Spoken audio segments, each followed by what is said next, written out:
Can you hear me? Can you see me? I hope so. We'll see what happens. And yes, I really hope it's the correct camera. Give me a second.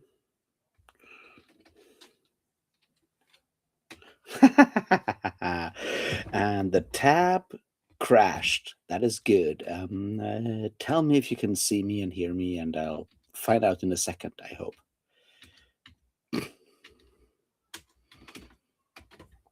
Because, yeah, things are going to be interesting. It's still so fucking hot. It's like 30 degrees right now, and that's like 9 p.m. 30 degrees is I'm bad at frame units. It's still in the high 80s.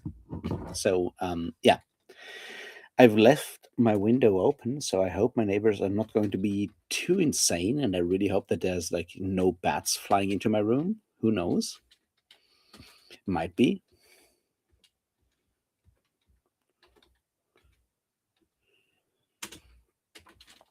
We'll see what happens.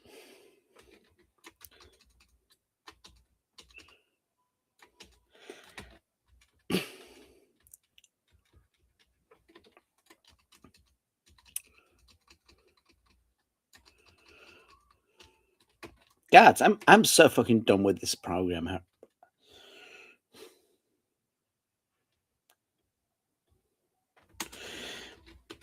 I want to switch to the chat, and it goes like, "Hey, do you want the Polymarket ticker?"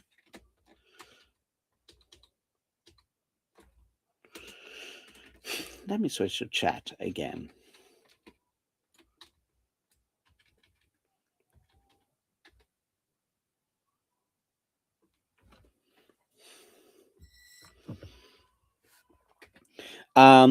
It's supposed to go down to like 25-ish overnight, 21 if you're lucky, sort of. It's also supposed to drop temperatures by tomorrow to like 25 during the day and like 17 during the night. So we'll see what happens. This all may crash if there's like a big thunderstorm and takes out like a something technology thing, right? We'll see what happens.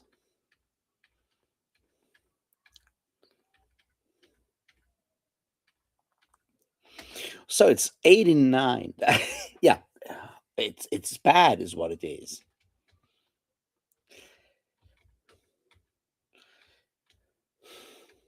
Hey Oso, how you doing?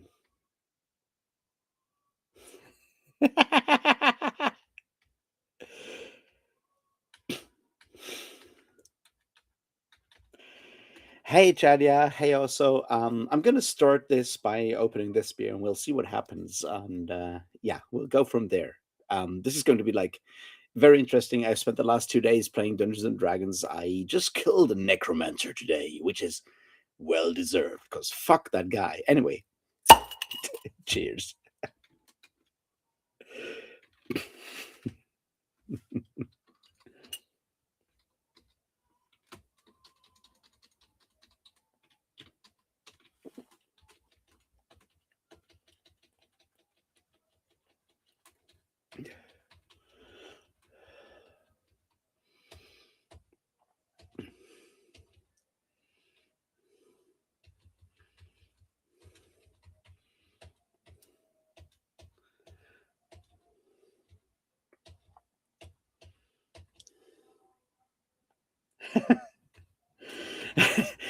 So here's the thing, right, Chadia?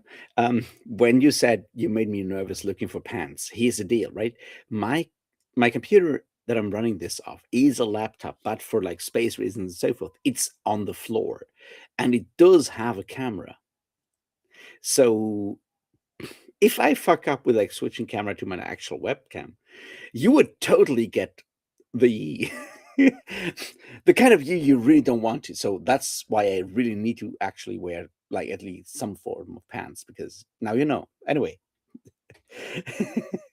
it's not nervousness. It's more like at least trying to not break the terms of service of YouTube like a second into the stream.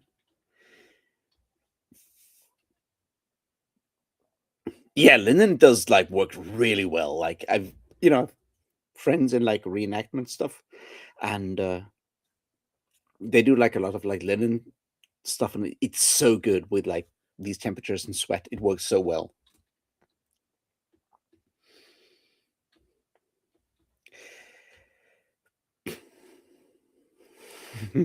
Hey, Britain, how are you? Wonderful. Hey, Kat, thank you for showing up. So amazing. I haven't watched your new video, but I know you tagged me. I just, yeah, I came up very late, so I didn't watch it yet.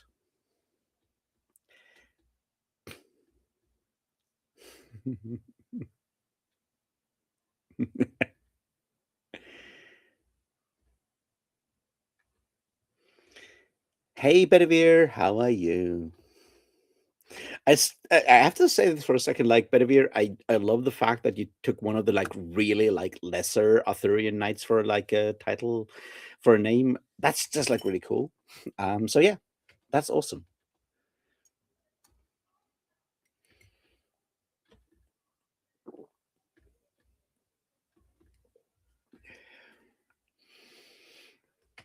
98. So that's like more like 37-ish degrees. Yeah, that's what we had like over the day with.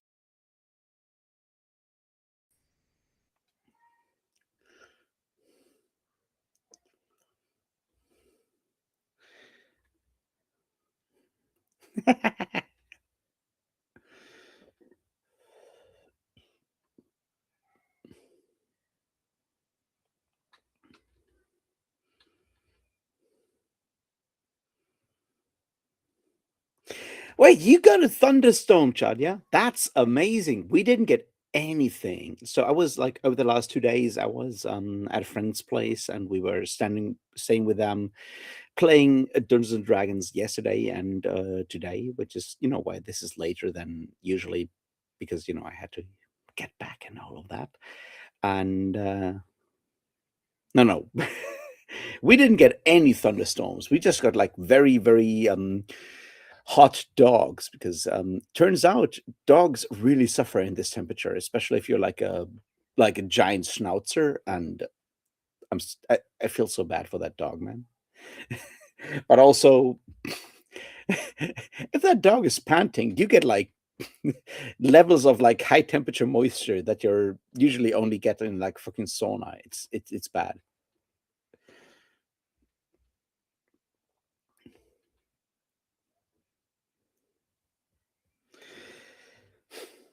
I didn't watch Supergirl. I've heard some people say it's actually really good, but I never read the comics, so what do I know? So who cares?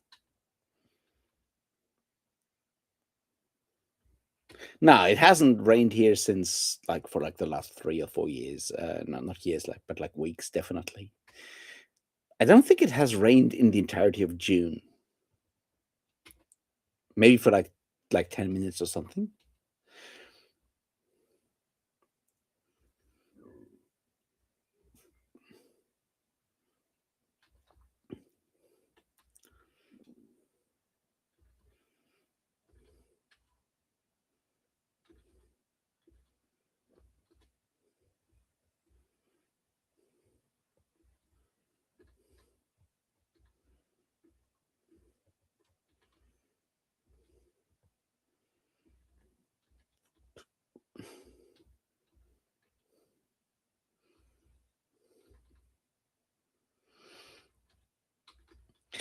It really depends. Germany is it kind of depends where you are at in Germany. Like usually, I'm like Marburg is like very central, like dead center of Germany, right? Like so, it's here. It rains all the time.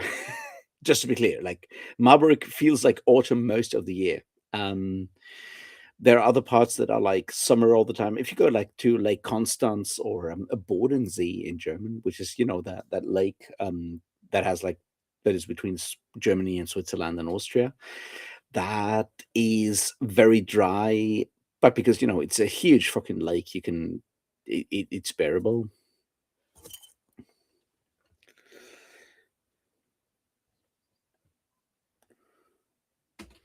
Um, it kind of depends on where you are, because like if you go to like to the east of Germany, you have like continental climate. You go to the rest, it's more like maritime climate in the north, and it really depends.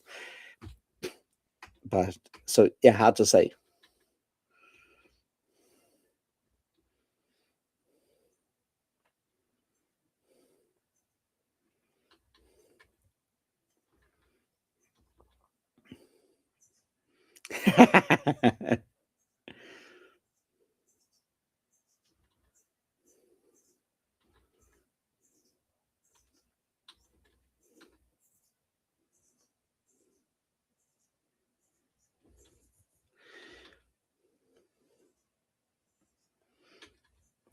Like we had like thunder and lightning a couple of days ago, and it was like, but it didn't because I live on like the top of like a sort of like I don't want to call it mountain ridge, but like a ridge of hills basically, and you can see like rain and clouds like being caught, and the city down below is totally inundated, and we're just like, well, I guess that's it.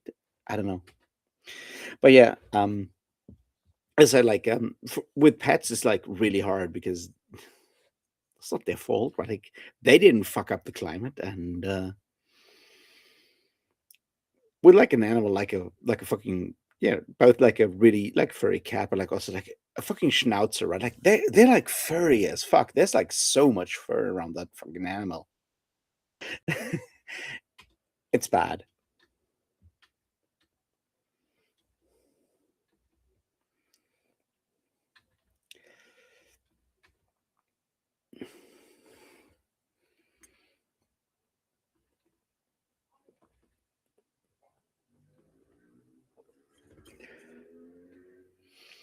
You should reread Hollow. It's a really good book.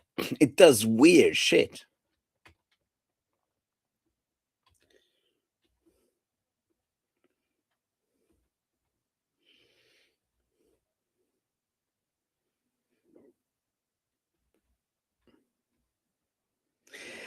I've been reading books. I read Cory Doctorow's the Reverse Centaur's Guide to Life After Artificial Intelligence, which is really good. I highly recommend it. It's the kind of book where I'm like, I should probably just not actually make the AI video because now most of the stuff has been said.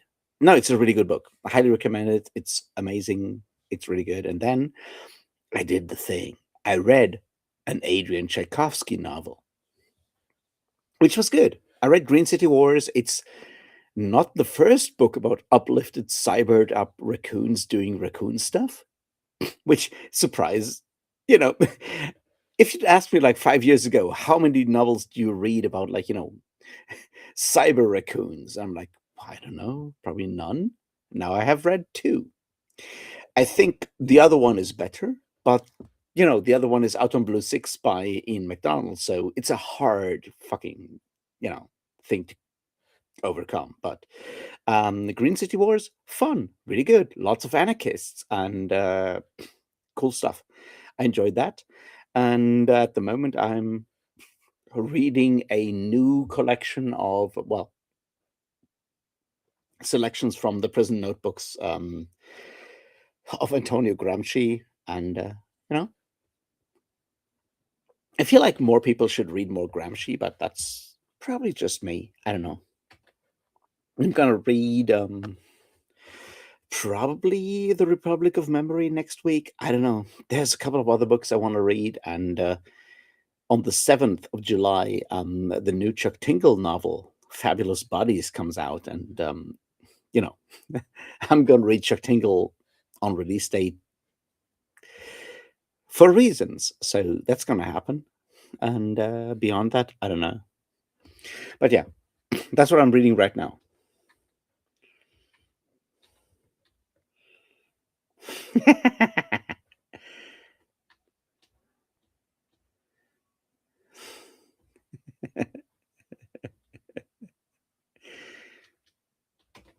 I don't think you have read Hollow also, but I think you would really love it. It's weird as fuck, and it's I mean it's Brian Catling doing a weird horror historical weird horror fiction about Flemish Baroque paintings. And if you ever wanted to have like a novel that's all about like Bruegel paintings, this is kind of the thing you have to look at. No, it's really good. I it's very unique and it's great.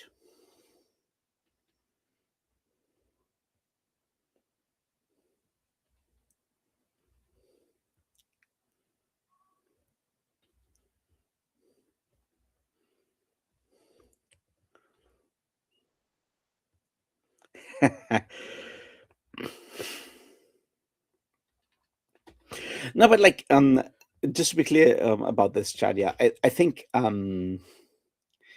there's a lot of problems with Out on Blue Six. It's Ian McDonald's least favorite novel, like of the ones he wrote, and he really doesn't want to talk about it in anything of the sort. But like, uh, there's a thing going on with Out on Blue Six that I really appreciate, and obviously it's not in Green City Wars because Green City Wars is doing something different. I What I like about Green City Wars is like that it takes the whole like solar punk cozy thing that what's her face Emily something something the one who wrote the Long Way to the Small Angry Planet or whatever, right? Like she did those novellas. I can't remember. It's about the monk and the robot kind of thing, right? Like the whole solar punk thing. And what Tchaikovsky does with this one is goes like, well, there's solar punk for humans, and it only works because, well, they uplifted a bunch of animals and made them do all the slavery work that keeps the system running. So you just like push the you know you just like switch the oppression to something else and put it behind the stage basically, and then stuff happens. And I appreciate that approach because while I do, really enjoy the idea of solar punk, I really I'm happy someone goes like, well, solar punk's nice and all, but like, do you at some point want to think about like where it comes from and like how you actually build that kind of society? And just like, let's all make sure that it's not going to be built on like fucking, you know, exploitation again, because that wouldn't be solar punk, would it? It would just be like the sort of like mask of solar punk hiding the ugly truth of capitalism after all. And it's got anarchists, it's got like fucking cybered up raccoons and all the other stuff.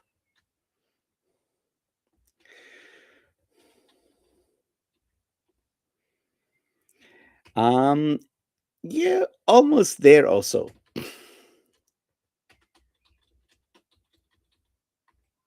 You only switched out the C and the S. It's GRAMSCI.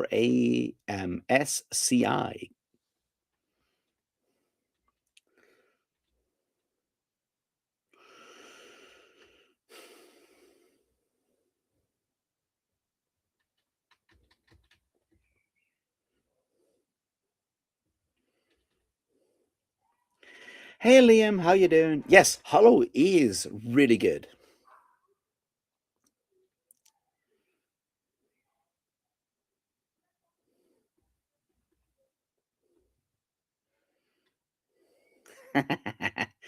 Sometimes I never win.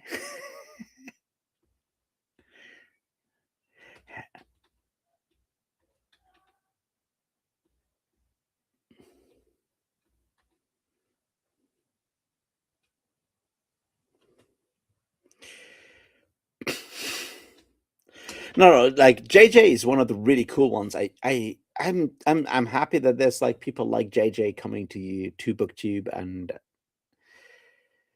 get doing their thing. It's so fucking amazing. Anyway, um,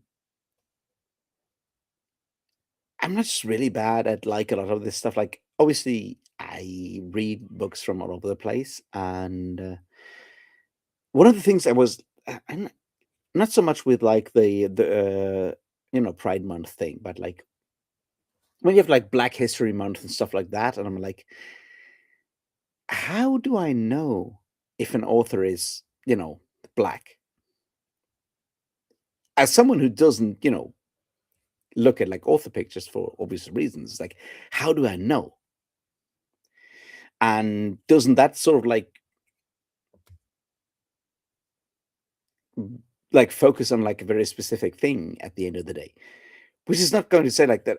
I still think that like Black History Month is like a really good idea because we're doing like let's read old history stuff about like the Greeks and the Romans all the time month for like I guess like at least 12 months per year. But I'm sometimes struggling with that because it kind of expects something from the audience that requires you to actually do research on the author on a level that is not always possible. It's like how do I know it?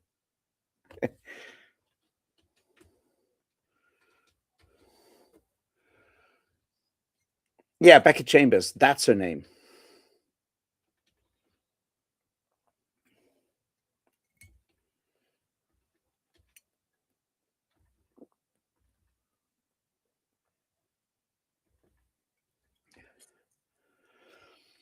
Not that much Thornall. I was like almost going to put on my because it is so hot. I was almost going to go on without a shirt and putting on my Thulsa Doom necklace, but I avoided that. I might do it later on for something else at some point. And at that point, I expect you to show me the appropriate level of appreciation, I guess.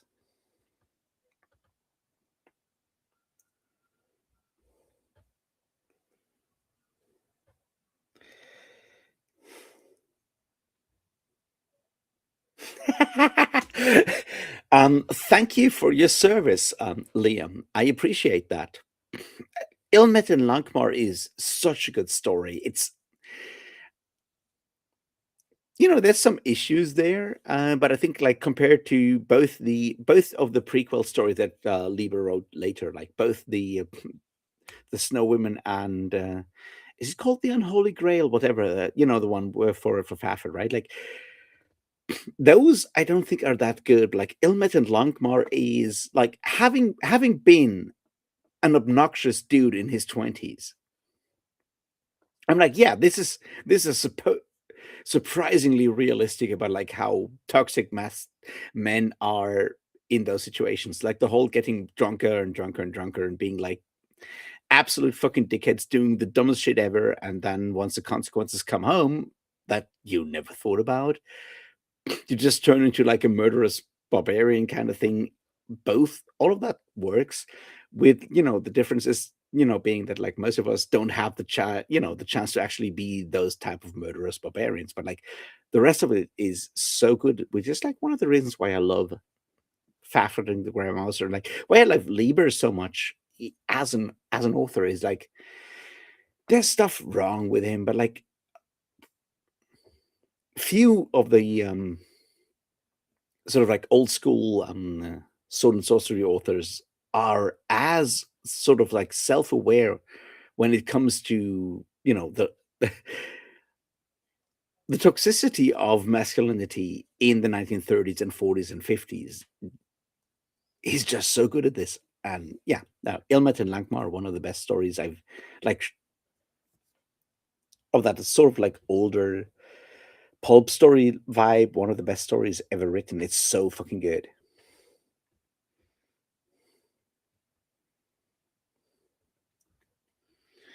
He is.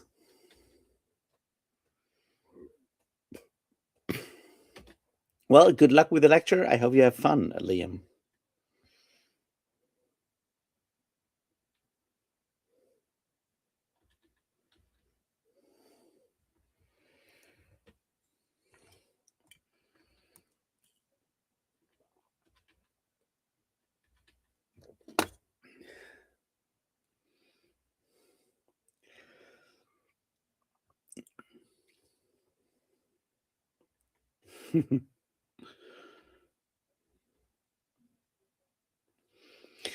Thornall, he is an interesting thing though, because it's so cultural, right? Like in Germany, Wishing someone a happy birthday before the actual day is supposedly bad luck, whereas in like the English speaking, area, it's like totally fine to wish someone a happy birthday like a day before or whatever. I don't care. Um, I can tell you that right now. Yeah, I'll be hitting midnight in 2.5 hours. So I don't know. It's so good.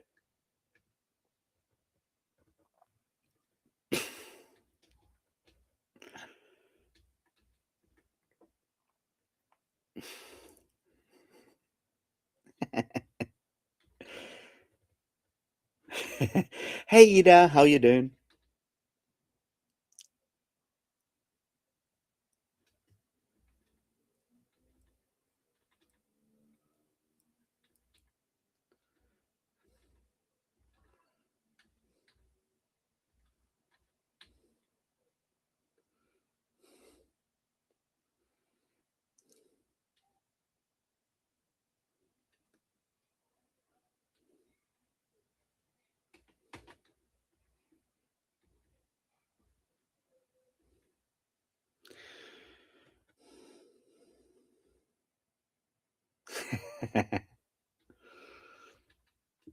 Look, I tried to give you like a list of the best books to read to feel superior. I tried real hard while trying to kill a necromancer in like a weird D&D 4 adventure that was ported into D&D 5. Who knows? So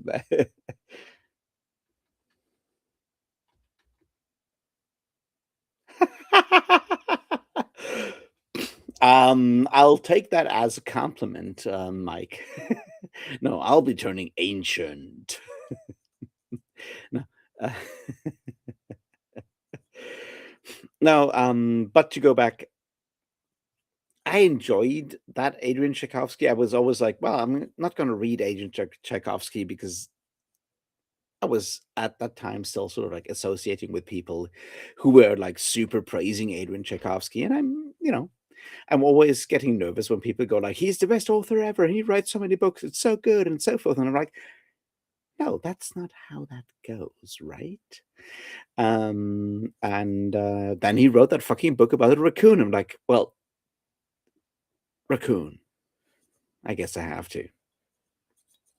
And then Ori sent me like a quote from like Blue Sky and was like, well, there's David Graeber in the background. I'm like, damn it, I just have to, I guess. And like, I read it and it's good. It's fun. It's not, the deepest thing ever, but it's fun.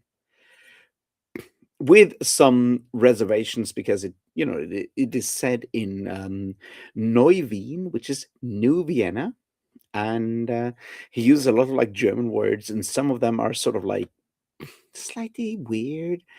And being someone who does understand German, it kind of gets weird from time to time, especially if listening to the audiobook narrated by someone who doesn't actually speak proper German. So there's like you're like, I need to go through the accent and then figure out if also there is, a twist in the writing. And but beyond that, it's fun. Also, Raccoon Private Detective. What can you say?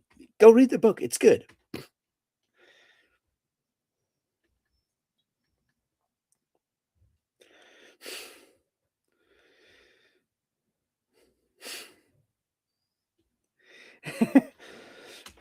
Thornwell, I looked through like upcoming releases, like audiobook releases on Audible today, earlier today, and there's like 3 Salvatore books coming up within the next year, and I'm like, when does this guy ever sleep? Also, when does he ever think? Because that might result in better books. I don't know.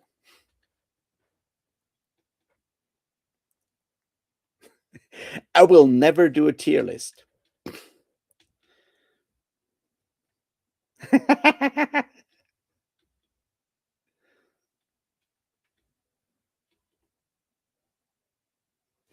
I don't do tier lists. There is no such a thing. I will never do a tier list. That is not going to happen.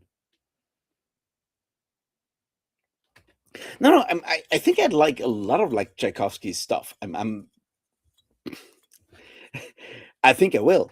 I'm just like, I'm gonna wait until like all the other people, like, like until the entire Fireside Discord stops talking about fucking Adrian Tchaikovsky. And when they're done, I'm going to go and I'm going to read them. I'm going to give them all the attention they need. And I'm going to cite sources. And I'm going to pull in like quotes and shit. And I'm going to make sure that, you know, they get the attention they deserve beyond like, wow, look how many books he writes. Yeah. Anyway.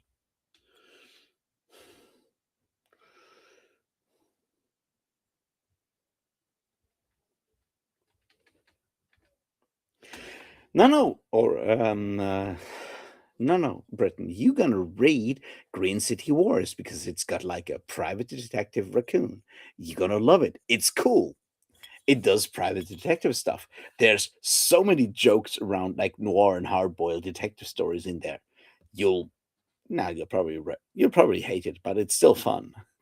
Also, the anarchists win, kinda, which is good.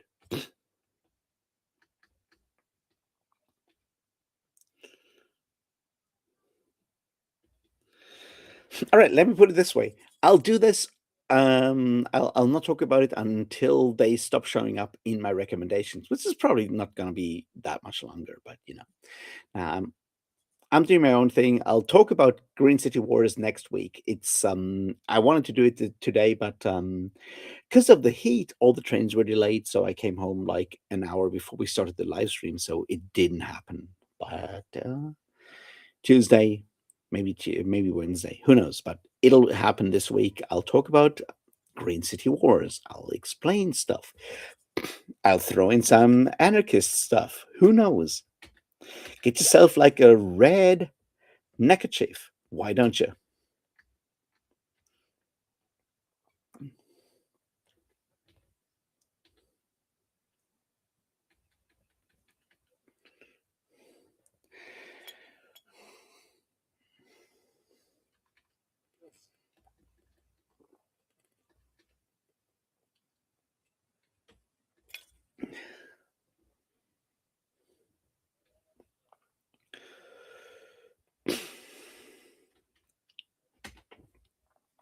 Hub is. I need to go back to Hub. I should read, like, reread. Like, here's the thing. I should reread the Farseer stuff. I should reread Live Ship Traders, and I should read the rest. And at the moment, I just don't have the patience, but I will at some point. Because, like, I'm still, like, very much like a proponent of, like, fucking Wizard of the Pigeons, which is so good. And I wish more people would read Wizard of the Pigeons. And then you have, like, it's one of those, like, things that like really annoy me about booktube, where you have like a bookish YouTube where you have like people going like, well, Robin Hobb is the best writer ever, I love all of those books, also Wizard of the Pigeons really sucks. I'm like, that's one of the best things she ever wrote, because it is so heartfelt. It's like her doing like so much like trauma work and stuff, like, and you being like fucked up because it's like set in like the real world and has connections to, the Vietnam War and stuff, like, that's a you problem, motherfuckers. And I don't know, such a good book. I wish more people would read it and actually, appreciate how fucking brutal it is at its core.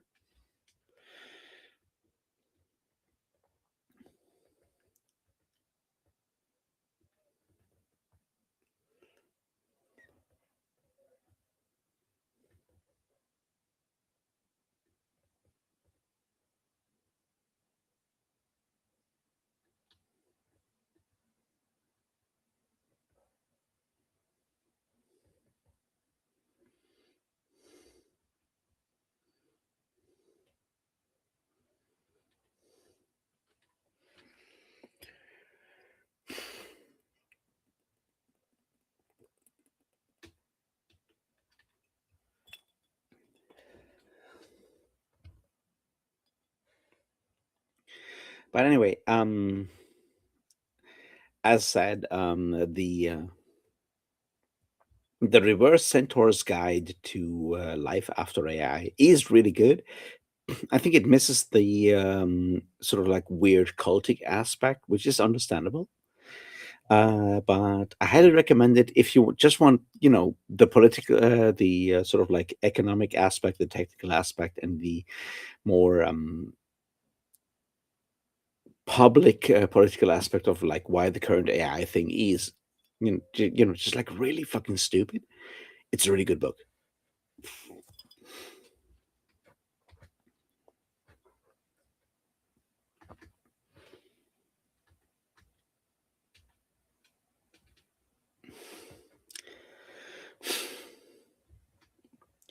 No, no, I know, Charlie. Like as I said, like I'm going to read the rest of the Realm of the Elderlings. It's more like me getting stumped at some point because of like no more books being available and stuff, and now I have to go back and start at the beginning. And then I had a conversation, like a plan with someone, going like, "Hey, let's do like a podcast, doing like a reading of the Farseer trilogy," and then that fell through, and then I got distracted by other stuff. So it's very much about external factors keeping me from going back to the Robin Hobb stuff, and I will at some point after I go back and actually do the rest of the Austenard stuff by Tad Williams, which is because I only need to finish the Last King of Austenard stuff, which is like 4 novels, and I've done videos for the rest of them, and I'm gonna do those, and then I'm gonna go and possibly start another thing, but who knows at this point.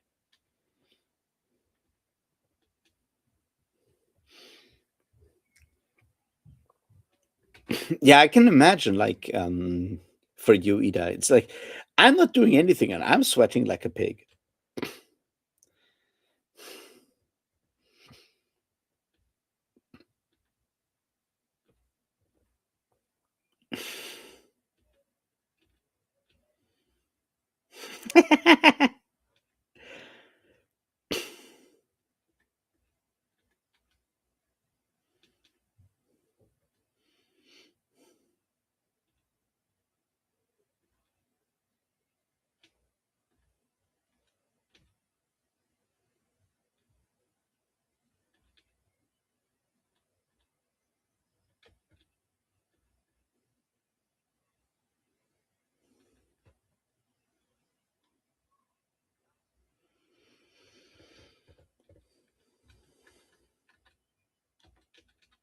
Hey, Mikram. Yeah, first of all, hey, thank you for being here. I'm sorry that I didn't say hello. I did do like a couple of setting courses, so I know about that one. But yeah, I don't think I'm at like 3 sheets to the wind yet. I could probably work on that though.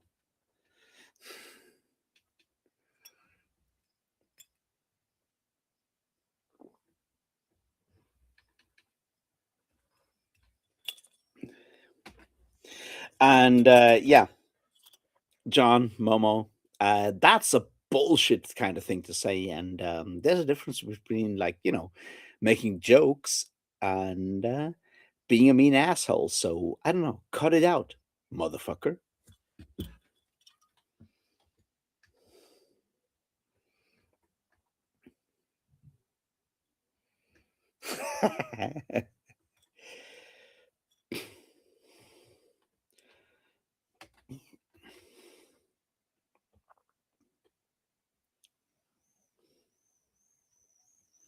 McKillop is so fucking good though, Chadia. Such a fucking amazing. Have you read the Riddle Master trilogy? Or have you only read The Forgotten Beasts of Eld?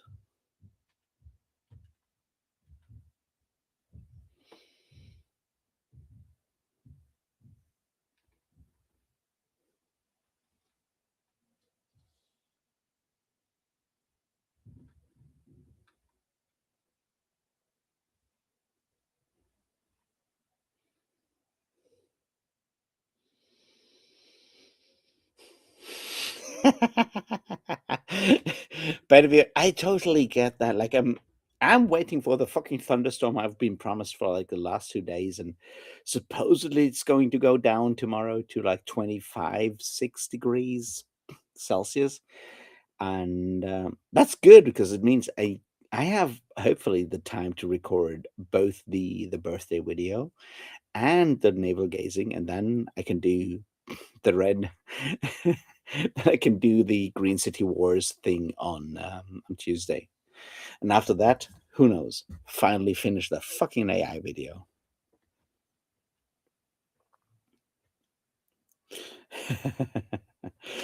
I absolutely agree. Appreciate that. Like, what type of wine though? Are we talking red or white? What kind of wine? Anyway, sorry. Like, that's fucking amazing. Thank you so much.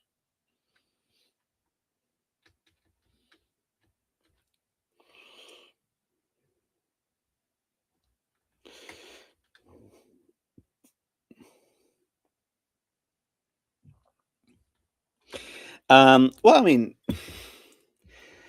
I think like chapter 4 of Ada Palmer, assume you mean the first one, to like the lightning. But that takes a lot of like paying attention stuff anyway. And since you're in France, in a country that has apparently bans the sale of alcohol because of the current like heat wave, I totally get that you're not,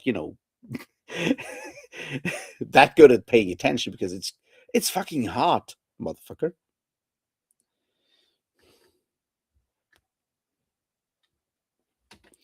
Now Riddlemas is cool. It has a weird Christian bend in there that is, I think it works really well, but it's, if you're still in your like 90s, early 2000s Reddit atheist phase might throw you off, but beyond that, it's really good. It's no, Patricia McKillip is such a good author. I wish more people would know about her.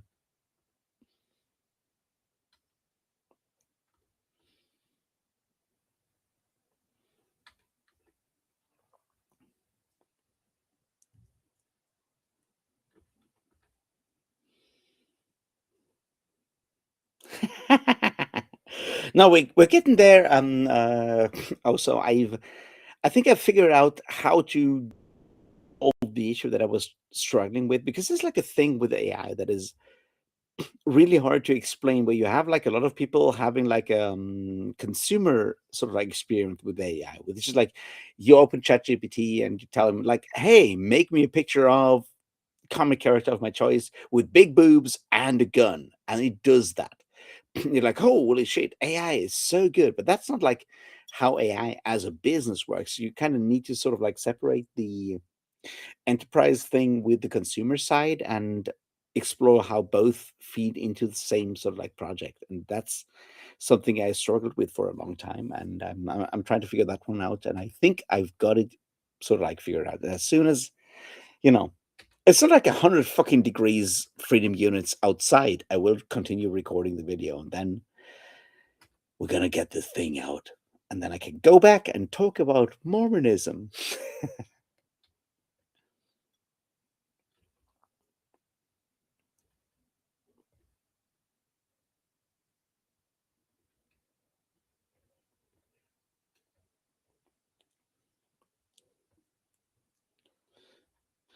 Cabernet Sauvignon. Ah, sounds good. No, Tchaikovsky as a composer, he's a bit too romantic for me. But when it comes to classical composers, like growing up in Germany is sort of like a weird place because you have like your German romanticism, right? And you go like, I grew up with like fucking Karl Maria. Like, do you know the Freischütz? What's the fucking English title for that one? Karl Maria von Weber. That is really good stuff if you like your 19th century romanticism when it comes to opera.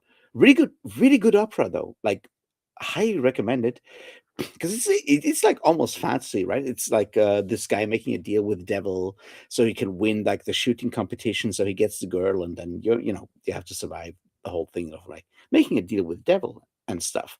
Really good stuff. And you might remember at least the wedding march, because it's like one of the two things that are always played if people go for like classical music when it comes to, weddings and stuff. Anyway, I've seen that in like opera houses a couple of times. It's so good. Like, sorry, I do like operas. I don't know.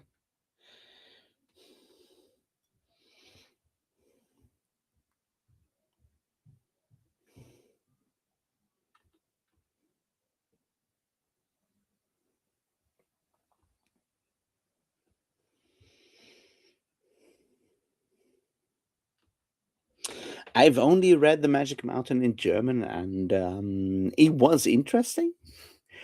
Um, but yeah, I mean, it's just like vast passages fully in French. So yeah, if you do that, let me know if they do some like translation switch between the German parts translated into French and the stuff actually written in French in the original, because that would be really interesting. Because like he's like most of the conversation he has with the Russian woman he's like sort of into, and I can't remember her name right now. Most of the conversation he has with her is in French, and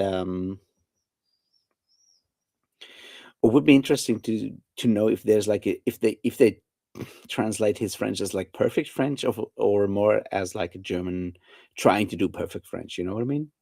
So please let me know, because I don't know. I've only read it in German.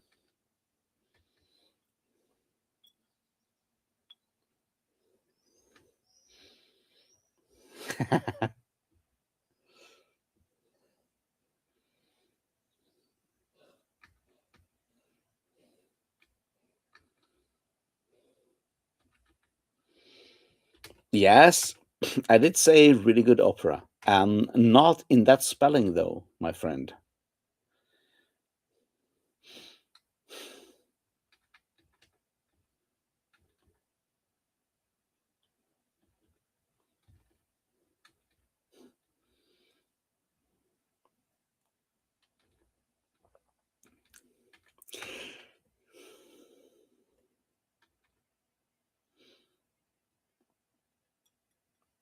But it's like a very sort of like, so here's the thing with like romanticism, right? Like as a movement, it's interesting because it's actively irrational, right? Like that's part of like the romanticist movement, right? Like, it's sort of like a sort of like counteraction to the Enlightenment in a lot of ways, both like literary and philosophically, and musically, because what you have before that is classicism, and a lot of that stuff happens in Germany. There's like stuff I don't know how to explain in English, like the German word like Schwärmerei, something that Olga Tokarczuk uses as term in the Impusion, but like something that is sort of like the sweetness, the very heavy sweetness that you get in the music in someone like Tchaikovsky and some later romantic composers, right? And what is interesting about romanticism is that it starts as a sort of like revolutionary movement, both in literature and in art and in music and so forth, right? And it's the kind of like, because of the irrational element, it's all about like sort of like building sort of like an irrational understanding of like a national sort of like identity in a lot of ways, which is why Wagner is the way that Wagner is, and which is one of these like authors like, well, not Hoffman, because Hoffman being sort of like the weird guy doesn't go down that road, but like there is sort of like that like cleaving to sort of like a level of irrationalism is interesting, because it opens up stuff for things that come later that go down some really dark sort of like roads. And there's some interesting stuff happening though in that sort of like, and I don't know how to translate Schwärmerei. I guess like you could translate it as like mooning for something, I guess. And That's sort of like a thing that you have in a lot of like romantic 19th century music, right? Where you have people like Karl Maria von Weber and what's his name, von Humperdinck, who does the Hansel and Gretel opera, which is one of the best fucking romantic operas you can ever watch. If you get a chance to watch the Hansel and Gretel opera, it's so fucking good. Also has a countertenor man cast as the witch, just for context. It's so good. Like seriously, if you want 19th century classical music, that's where stuff is, and it's so good. But there is sort of like a level of like sort of like dipping too deeply into sort of like the emotions and leaving stuff behind there.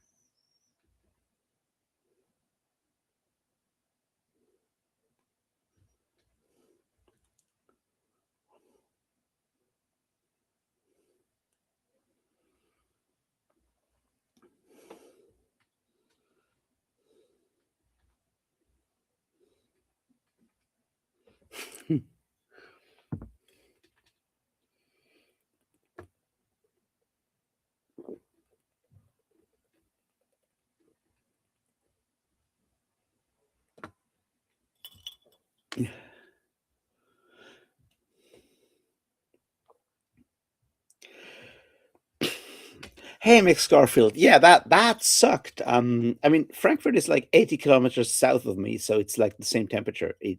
It's really bad. I just talked about it. We had like 30 at like 9 p.m. So like, let me check. An hour ago, we had like 30 degrees. It's bad, is what it is.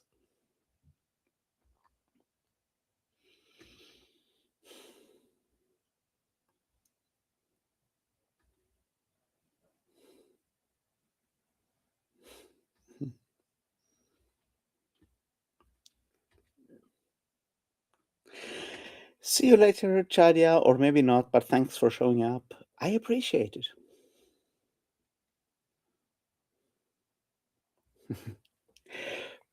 Yeah, but that's the thing. It's like if you go about like Sublime, right? Like if you go back to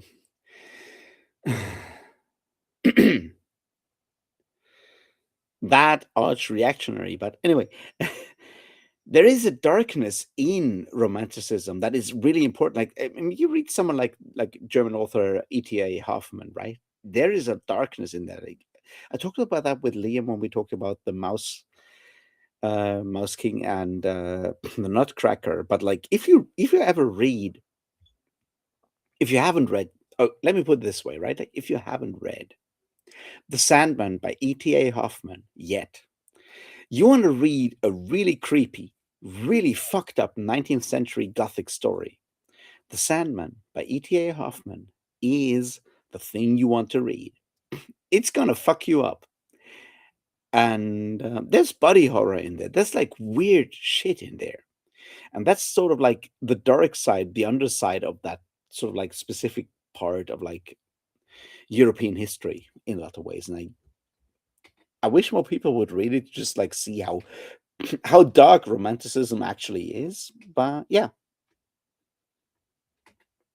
and that's why it's like the difference between the sublime and beautiful.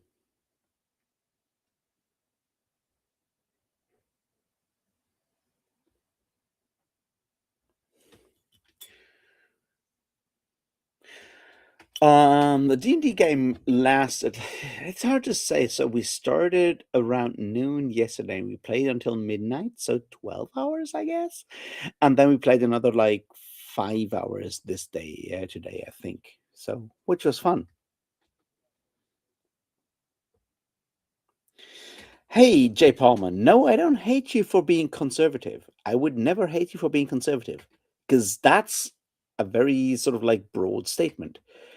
We will disagree on stuff, and that's where things come out. But like, I will never hate you for just like broadly being a conservative. I'm pretty conservative in some regards, I guess.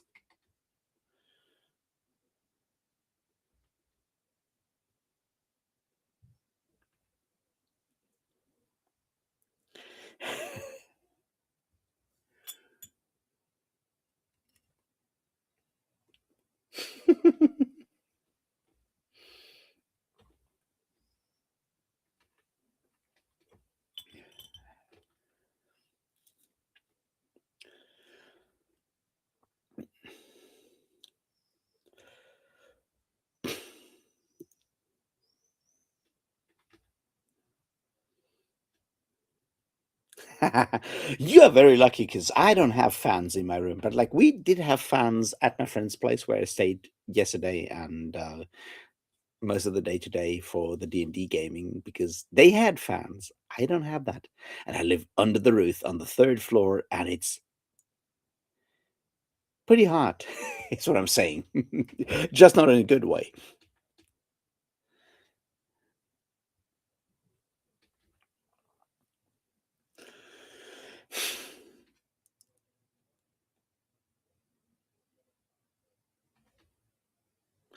Um Thornall, no, it's not Forgotten Realms. It's so I'm not the gamer, I'm not a dungeon master at this one.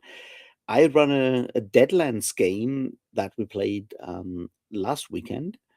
No, the D&D game is set in the city state of the Invincible Overlord, which is like D&D first edition setting thing. And so that's where we're playing. Not Forgotten Realms. You know, one of these days I might want to do like a D&D game set. I might even want to run a D&D game set in the Forgotten Realms, and there's going to be levels of cheese you can't even fucking imagine. And I'm saying this as someone who loves cheese in all varieties, even pecorino. Anyway, no, but this is someone else's game, and I'll just play. I'm just playing a wizard for once, because usually I play, dwarves with big axes, but for now I'm playing a wizard. Anyway, it was fun. I did throw fireballs, which was good.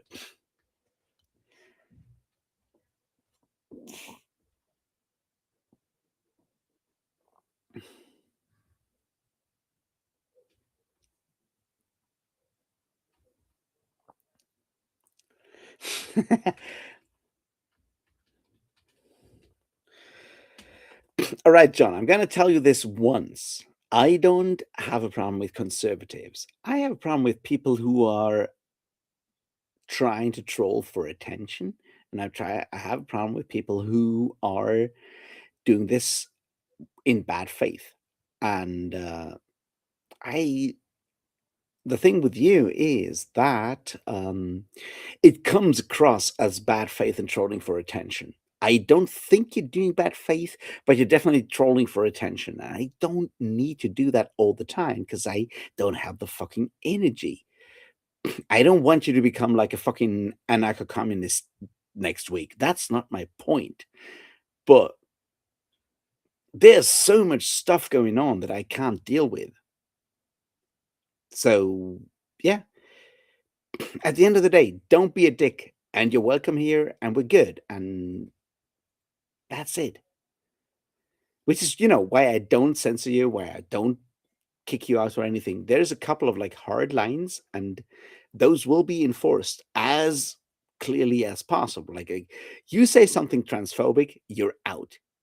You say something anti-Semitic, you're out. You say, yeah, there's a couple of hard lines. But beyond that, you can do whatever the fuck you want. I'm fine with that. But, you know, think sometimes, right?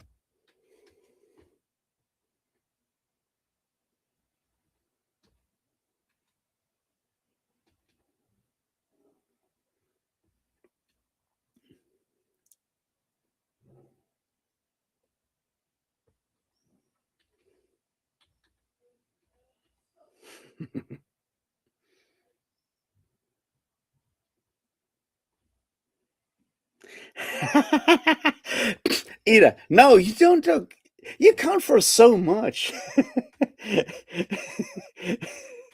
You know how much you, as my fans, make me, sweat. You can totally troll for attention.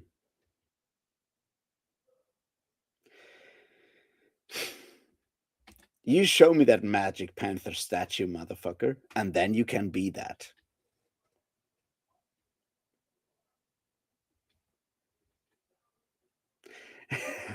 Exactly. Exactly, McCrumph. I appreciate that.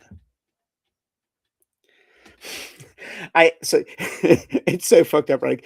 I came back and I was like, I took a train. The train was like supposed to be on time, and then I thought I missed my bus to go to the other bus and get the next bus, and then my train was like 5 minutes late, and I was like, I'll never get the bus. And then the bus was like 10 minutes late, so I didn't get the second bus. So I had to sit on the ground in the sun in like 35 degrees.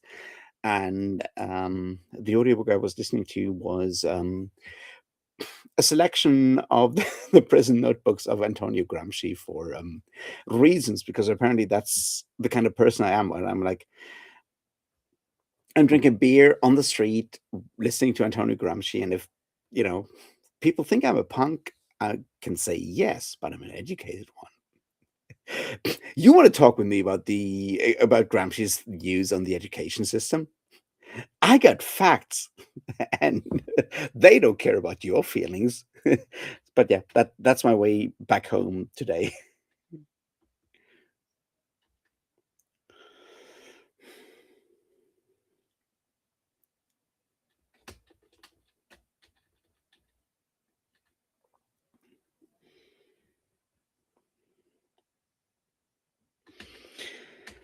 But like, also, we should get back to that and like actually have like a Discord sort of like D&D group at some point. I'd love to do that because like right now I'm running the Deadlands game, which is a very complicated thing emotionally. But I'd love to go back to the D&D thing and to actually set that back up. We should figure that one out.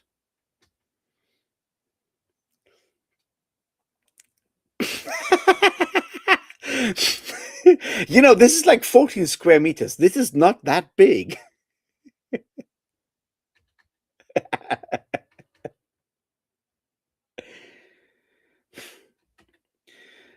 My last meal was a lot of bread and feta cheese and stuff like that because it's so fucking hot. I don't want to eat like hot meals right now. Beyond that, my favorite meal, I don't know. I'm partial to. Let me think. I'm not that much of a food person. I do like every year I go to Athens for a festival for the Up the Hammers festival, and we always go to a local Cretan restaurant that is at close to like the festival area in Exarchia in Athens, and it's really good, and you get like so much good stuff. And you have like mushrooms stuffed with like feta cheese and paprika and stuff. It's you have like fucking liver fried in onion. It like so yeah, that's the kind of stuff I buy with. German food not that interesting. There's a lot of like local stuff that is hard to find because Germany has been so leveled in a lot of ways.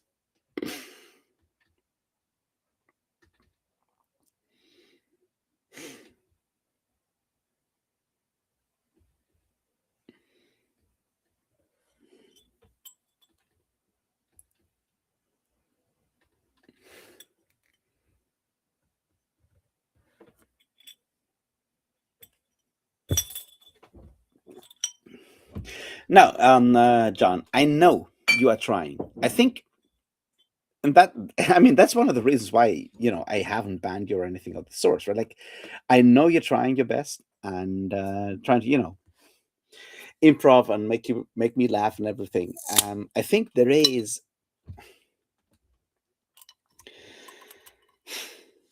I don't know how to explain this. It's a very sort of like human thing that is important, right?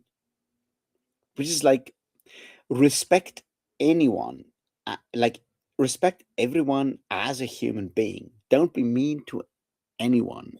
And it's harder than it seems, and that's kind of where sometimes for you it falls down, right? I'm obviously not like a a judge in like a comedy kind of competition or anything of the sorts, but like, dude, sometimes just saying weird shit that is hard to talk about without going like into like a 5 hour diversion on academic reasons why certain aspects of like artificial intelligence and stuff are wrong. What, you know what I mean? The idea of like giving grace to people in a non-religious way is something that is very difficult, and I think sometimes you are very quick to take a hey, don't say that, too personal. I think that's like the main thing here. I hope that works. I hope you understand that.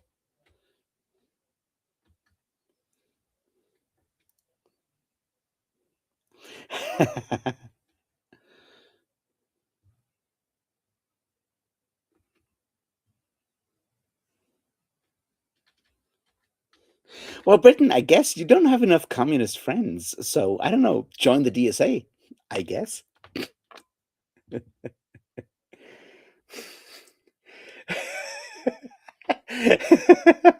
I live on the third floor. If I see you outside my window, I have some very serious questions.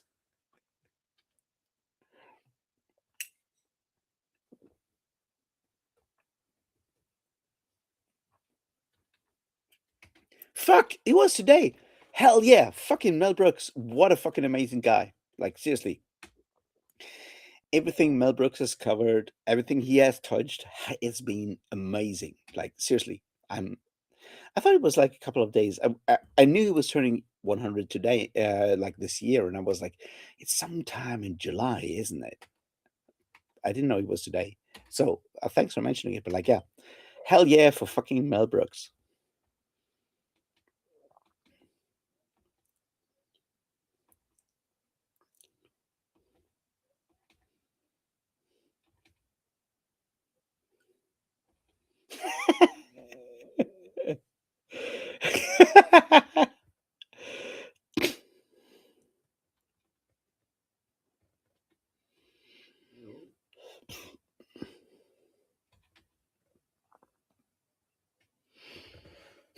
um, Britain, you might want to try that. I don't know about the DSA, but they seem to be pretty cool people mostly. So I don't know why. Why don't you try that? Also, they're not communists. There's a big difference there.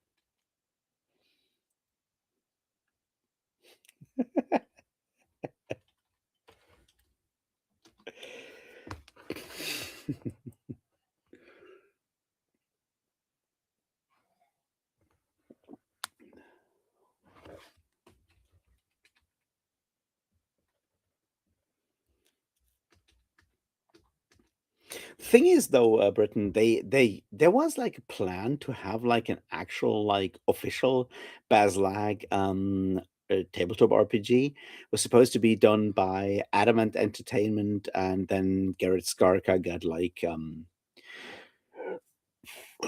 like really lost in the weeds mostly. Like, I mean, there was like lots of like health issues and mental health issues and stuff like that, and then the Baslag thing that they signed like a licensing deal never actually happened, which is bad because it would make for like a really good setting for a tabletop RPG.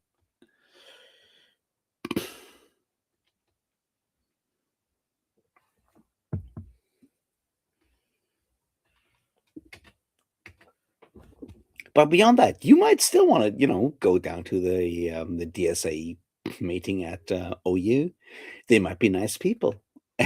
I don't know. I feel like some of them are probably weird and some of them are probably cool, which is, how the stuff usually goes. And I'm certainly, gonna advertise for the DSA because I don't know them that much. I've just seen them being pretty successful recently and going like, well, there's a group of people that actually have, actual alternative like ideas about stuff. And in a place that is as fucked up as stuff is right now, that seems to work. I wish we had something like that in Germany, which we don't.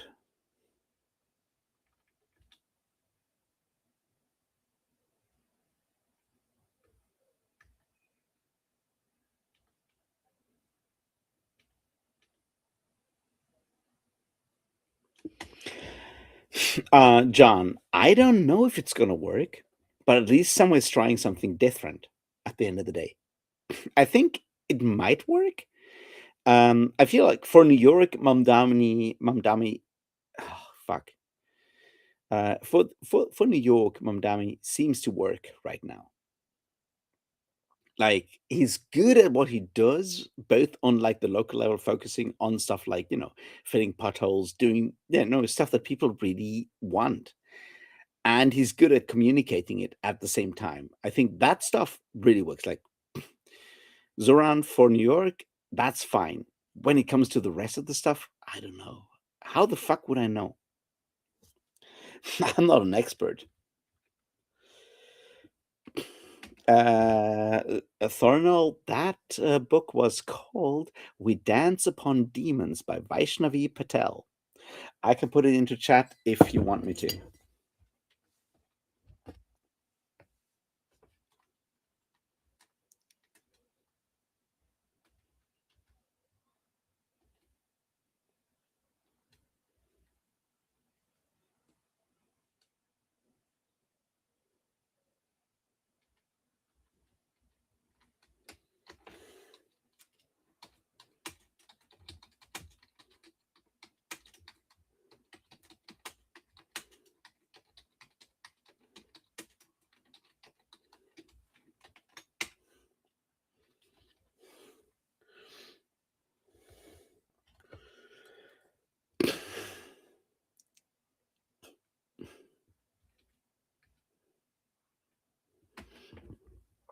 Well, John,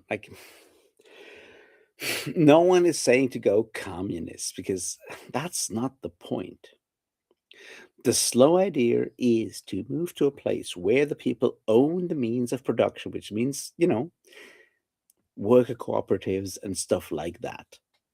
That is not full communism anytime soon. And beyond anything else, I don't think the elites are, pushing communism on the US at the moment. I'd love you to actually tell me which which elite is pushing communism on you. Because either you're, not listening to the elites, or you're actually misunderstanding them. And I'm probably not the guy to actually fully educate you on that because I'm, not in the US.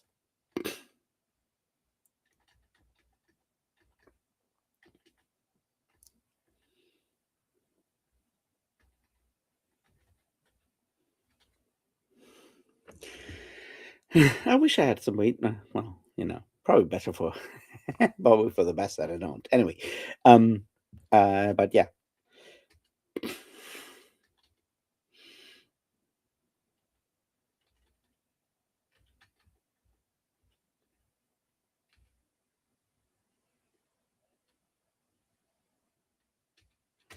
Oh, you mean The Wilding by Ian MacDonald, which is so fucking good. I know that Chadia was not convinced for a long time, and then she was relatively happy with the result, I think. But yeah, no, it's a really good book, and the We Dance Upon Demons is good. It's a very angry book, and it has a long afterword, which is all about like how to get active in making sure that people have access to reproductive rights and stuff like that with like academic sources and everything. It's an angry activist book, which is really good. Which is kind of what I mean.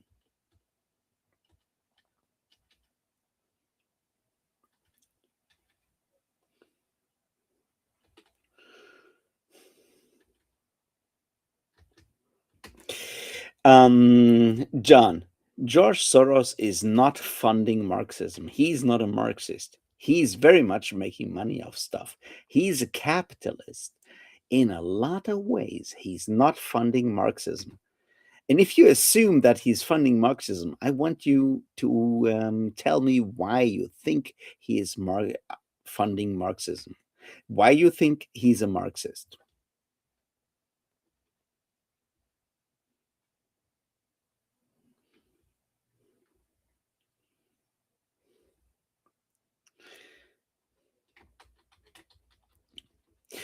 Oh, wait. No, France hasn't legalized weed yet. Germany has, but France hasn't, right?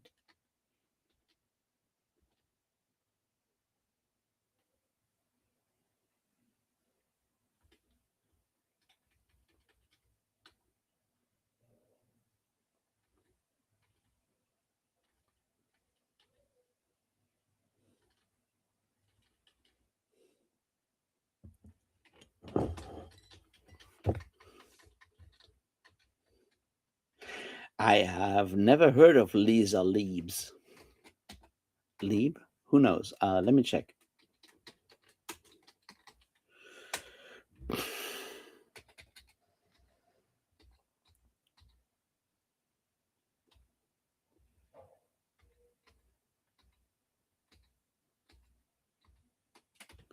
No, no idea who you mean. I have never heard of them.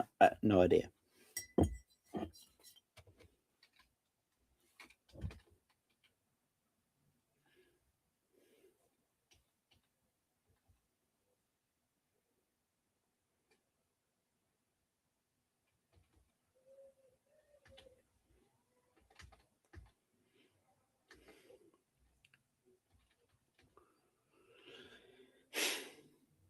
I mean, I've smoked some weed from time to time. I don't know. It's not something I try to like now that it's legalized. It's fine. It's like I hang out with people, they smoke some weed, and I'm like, yeah, I'm gonna do that. That's fine. But like, I'm not like actively working towards it.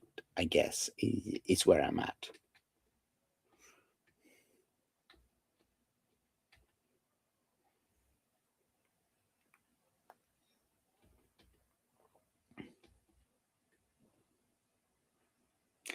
No, it's not. Also, you can always be distracted by a happy dog, whether it's on video or in front of you.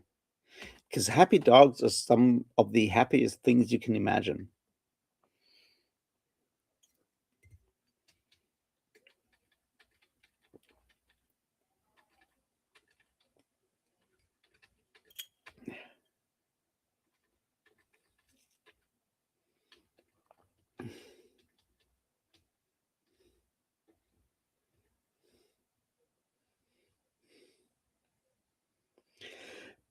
Yeah, I said like OC or written. I have not actually ever watched any of her content, so I don't know. Like, I might, I might agree, I might disagree. Who knows? I just can't say anything on that.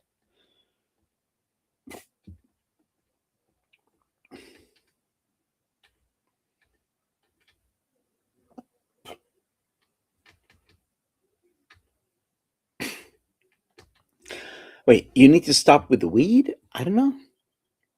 And do you think it interferes with like other stuff that you're doing? At that point, you should definitely slow down. That's kind of the point. Like, it's like you can do whatever the fuck you want as long as it doesn't sort of like impact anything else, right? Like, it's like if you are able to drink until like 4 in the morning and you're still able to go to work at 6. I mean, I don't think that is possible in the long run, but like, you know what I mean? Like at the end of the day, humans are different, right? At the end of the day, but like you need to make sure that you are able to actually do the things that you want to do. And when I say what you want to do, I mean what you want to do when you are sober. And that is sort of like the key. And once that stuff kind of falls behind, that's when you need to sort of like cut down on whatever substance you're doing, right?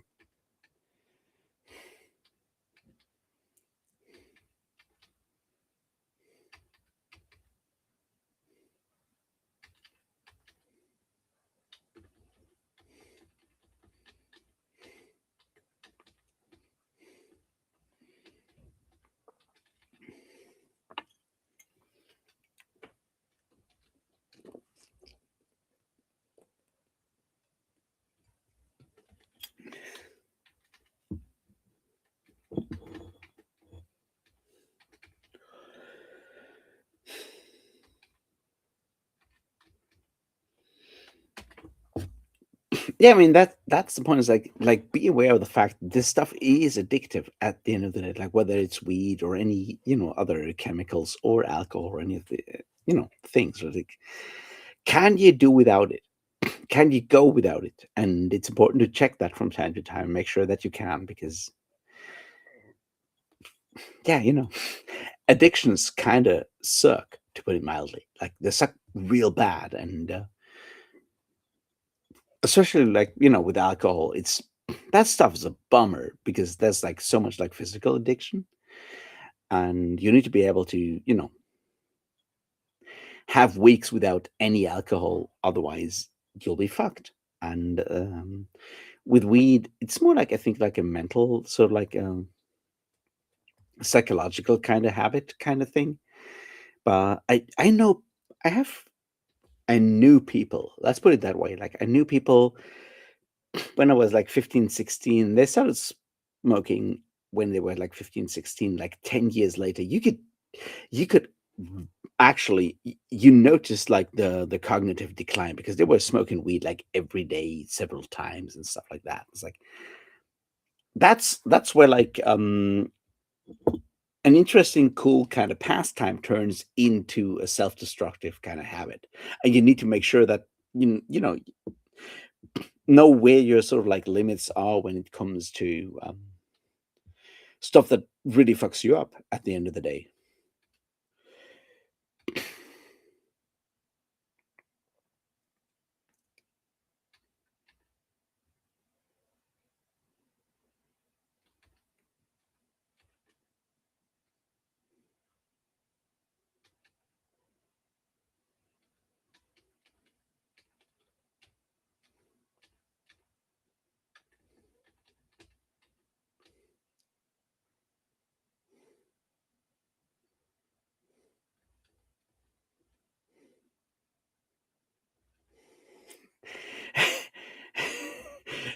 Yeah, I mean, if you have a gas engineer coming out tomorrow, Ida, you might want to, cut back on the smoking.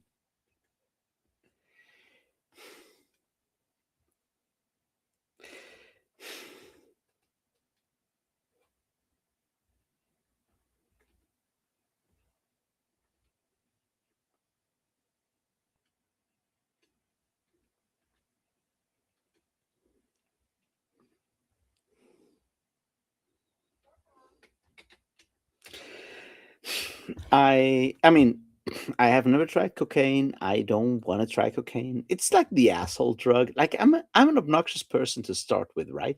And I don't want to exaggerate that. And that seems to be the thing that cocaine does, right?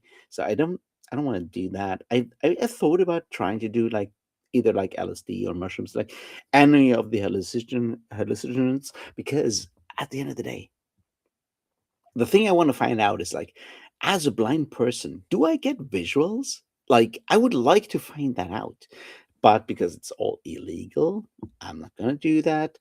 And, you know, it will be more of like a scientific experiment at the end of the day. And I'm sure that someone has done that already, so I could just like read up on it. So I'm not going to go there.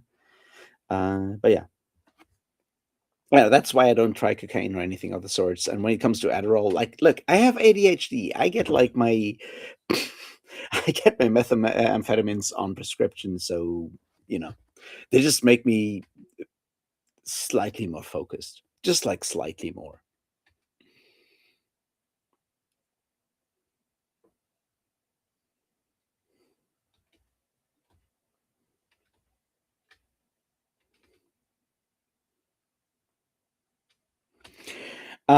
It's wars of light and shadow is Warlas.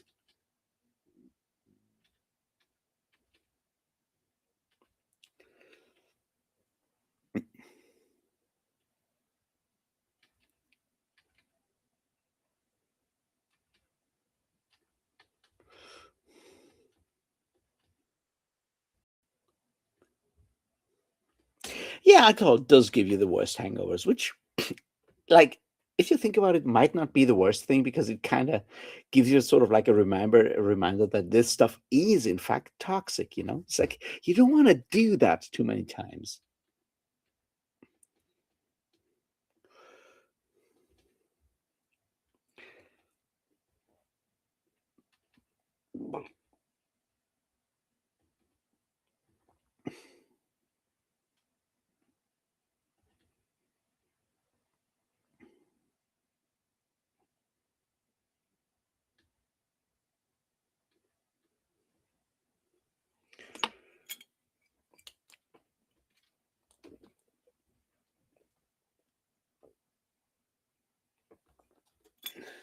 All right, guys. Um, I'm gonna ask you to entertain yourselves for a moment because, as I like it, I spent the entire day playing Dungeons and Dragons and drinking so much tea.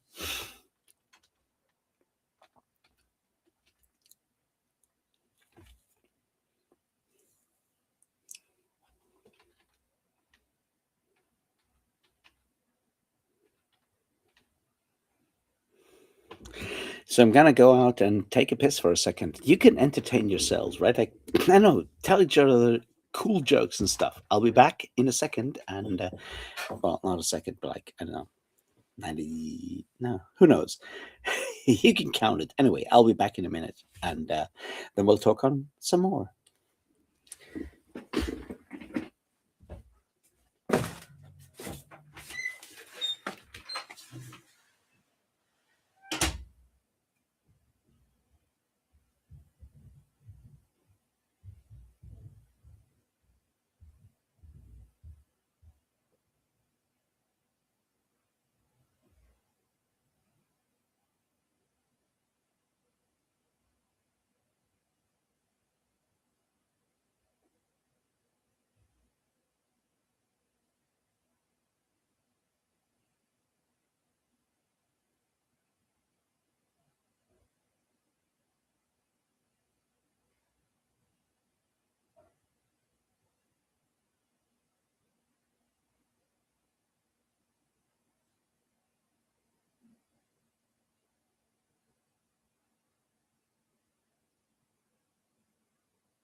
All right, here we are. I hope you had fun.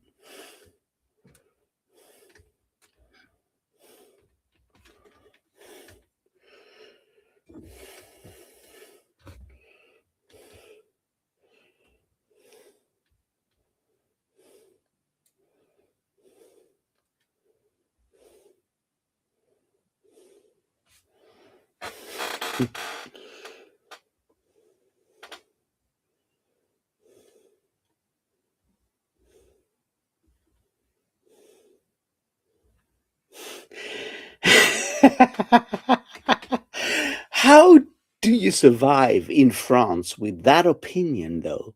Like, wine is incredibly foul. Like, how did you get away with that? Have you ever said that aloud in, you know, France?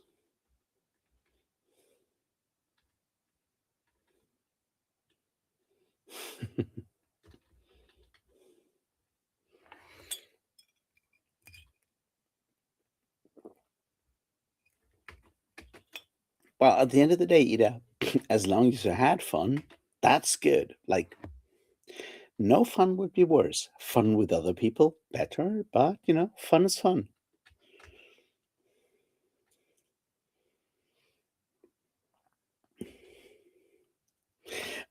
Just to be clear, I did not go to the fridge. I went upstairs to the bathroom and back down. It was not a fridge. Um, no, I've been to a couple of mosh pits this year. I'm good with that. I usually go to the gym on like Monday to Friday, and I do like an hour of rowing and then an hour on the elliptical, or 30 minutes of weights and then half an hour on the elliptical. I'm pretty much pit safe at this point.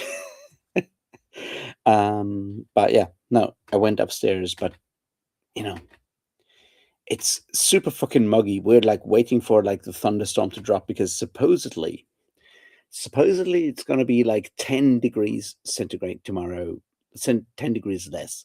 Like we're like 35-ish during the day, and like top temperature tomorrow is going to be 25. So it's going to drop massively. And the only way it's going to drop is going to be, by thunderstorm. So stuff is like really muggy already. It's like bad. Seriously.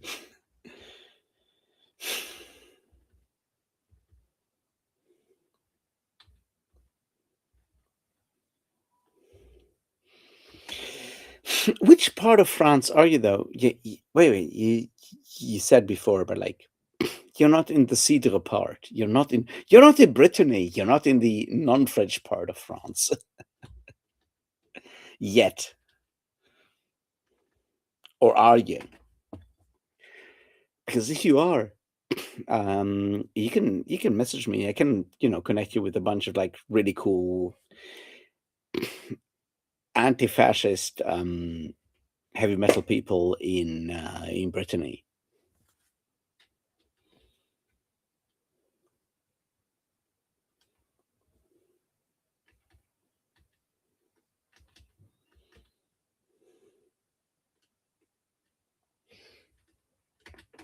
It's very much not the Black Forest, Britain. It's so the Black Forest is a small part of southern Germany. It's a part of Baden-Württemberg. So Germany being like a federal like place, right? Like so you have like different states in Germany that make up the Federal Republic of Germany. And the Black Forest is part of Baden-Württemberg.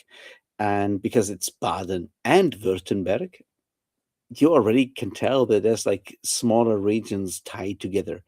And the Black Forest is close to Switzerland. It's part of the Baden area. I'm way north. I'm in Hesse, which is the dead center part. It's the weird guys, sort of. So yeah, there's that.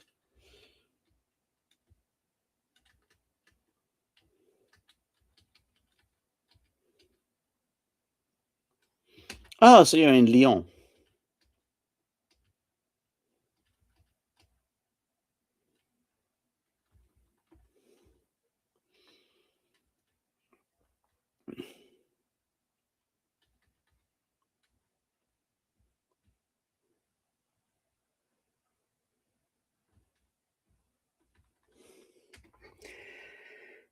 Uh, I've never been to Lyon. Like France is like so. Here's the thing with France, right? Like if you go there by public transport, which is what I have to do, right? It's kind of difficult.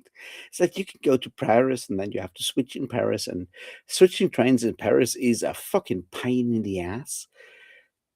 And then I usually take the trains to Brittany, and then I end up in Quimper and beyond. I've been to the wonderful Pyrenean Warriors open air, which is all the way down in the Catalan part of France, which was fucking amazing. But like, I've never been to Lyon. I don't think so.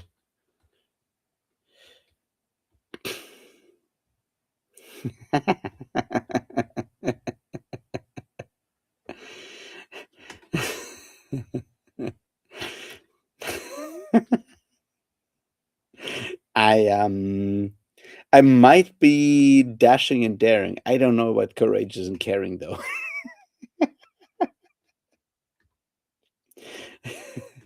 Gummy bears.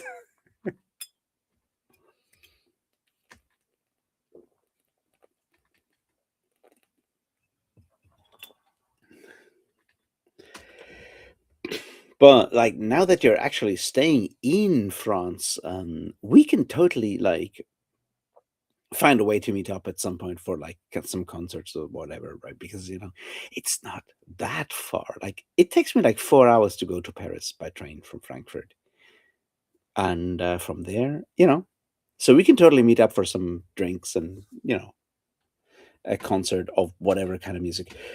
Have I like okay?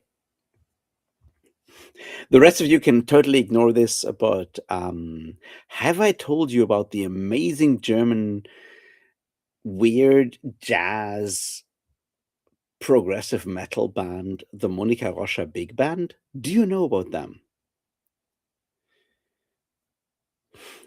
Dear Mr. Hayward. Because if not, you really need to. Anyway,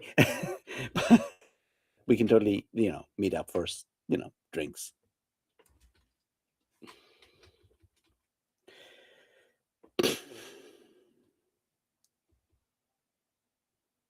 Compare is so fucking amazing, yeah.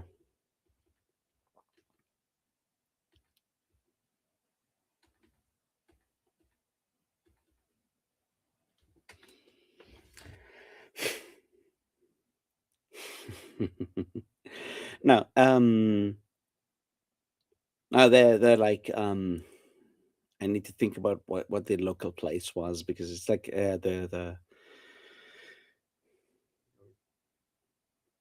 the Pyrenean Warriors festival is, I said, like it's close to the Spanish, like the Catalan border, and I had some of the best fucking paella I ever had because it's on the local market. No, it was fucking amazing.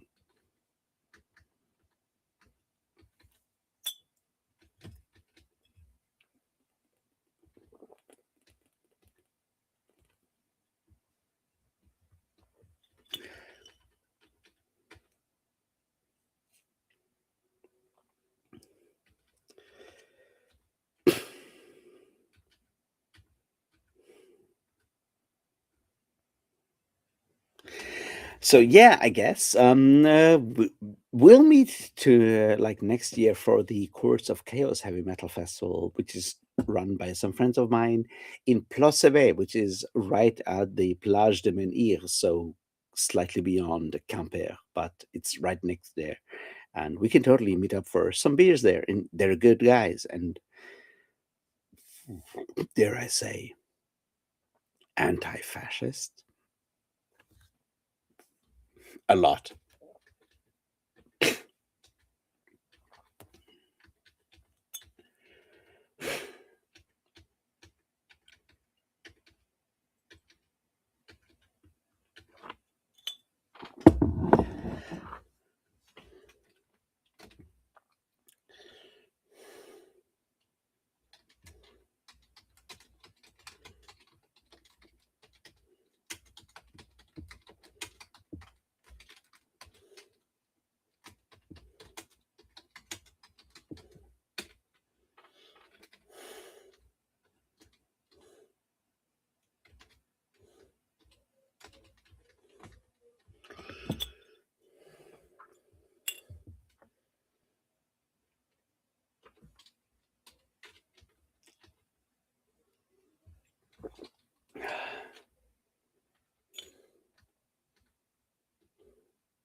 Yeah, I checked. So the Pyrenean Warriors is next to Perpignan, which is a very Catalan city in the French area. But like it was, yeah, you know, go there if you want like really good Pyrenean heavy metal and want to eat snails, like escargot, and drink local wine and stuff like that. It's so fucking good.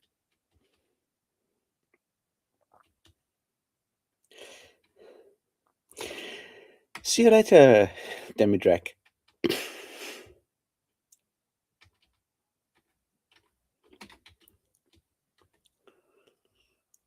I don't know. Through now, I just power through. I try to find something that makes me very angry, and then I'll cling on to the anger because yeah, it's hard sometimes, and I try to find that righteous, just like righteous anger to get mad at something and go through that. But like that's sort of like what keeps me going because I struggled with depression. I've struggled like diagnosed clinical depression and all the fucking things, right? And I know it's not like exactly like a healthy approach, but like I cling to the things that make me mad and make me angry, and yeah.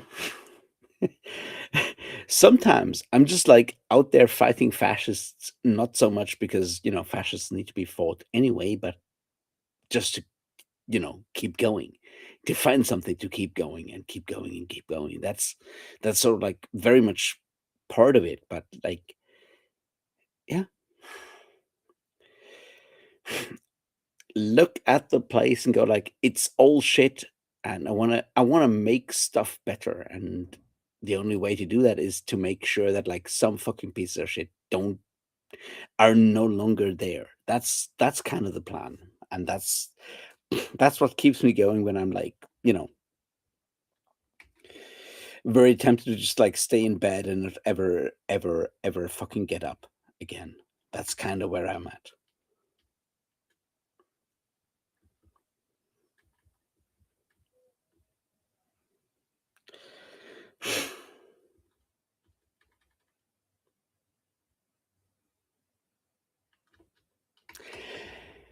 No, it's not the best way to go about it. I think it's more important to find other. I'm just saying this is like my last resource. Like if I, cut my life into pieces.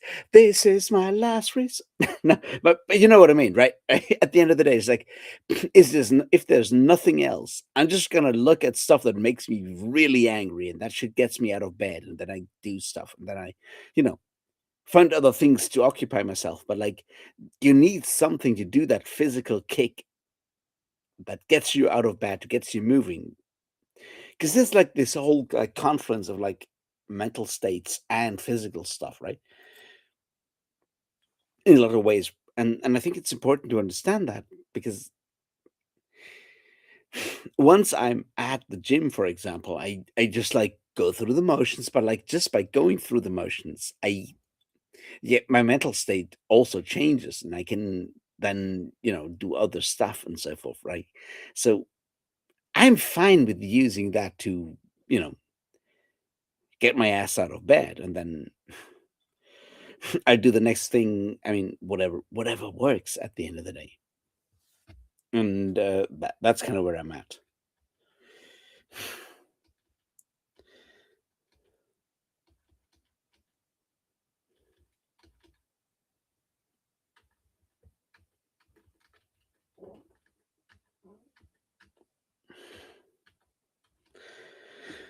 I don't know if there will ever be peace. I don't think I can work with peace. like I want times to relax, but I need something else afterwards, right? And I think like I mean, okay. Pull that back, right? There is a difference between like you need to do something and something and something because there's always something you can do, and that's sort of like it's war and peace. That I think is like a really weird sort of like framing, especially for stuff that is mostly like ideological, like stuff and conversations between like different styles of art and shit like that. Like as much as I hate, say hip hop as a punk person and whatever, that's not a war. That is just like me having weird different tastes that are, tied to me being like a white kid from Germany, right? That's not war. War is the kind of fucking thing that is going on in, Lebanon and Gaza. No, no, no. What is going on in Gaza is a genocide, but like, what's going on in Lebanon, what's going on in Iran. Like, war is a very different thing, and we need to be careful. We need to be careful about those kind of words. And those come with like different sort of like levels of like responsibility and sort of like different weights. You know what I mean?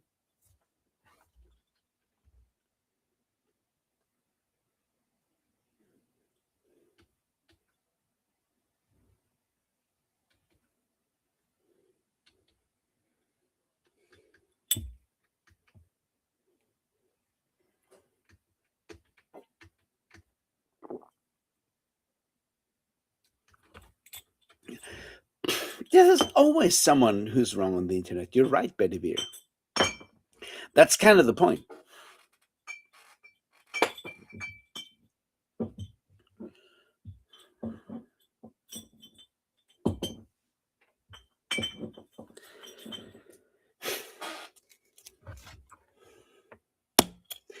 I regret actually not taking a different beer from the fridge when I was out there taking piss. Anyway,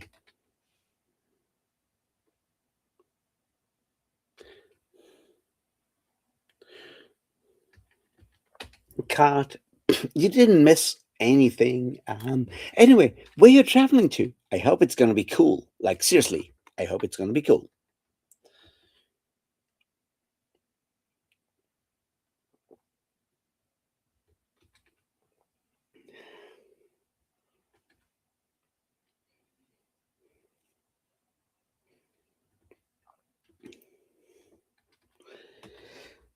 But to bring it back down, like,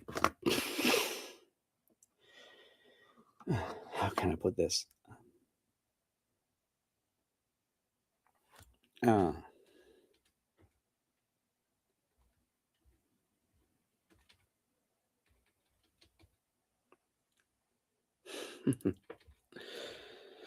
like to go that back, like Thornall, like at least you have read Conan. I think it, like one of the things that people misunderstand about like Conan is like how much of that stuff is like self therapy by someone who doesn't have like any way out. I mean, there's a reason why Robert E. Howard killed himself, right? Like, um, you read those stories, especially like the later ones, like Red Nails and beyond. It's like this is someone who's like absolutely brutally fucked up mentally and he doesn't know what to do, and there's like so many external pressures on him, like make sure his family is fine, make sure his mother is all right, make do all of those things, and then his mother dies and goes like, well, I guess I'm gonna drive down that road and I'm gonna shoot myself, and then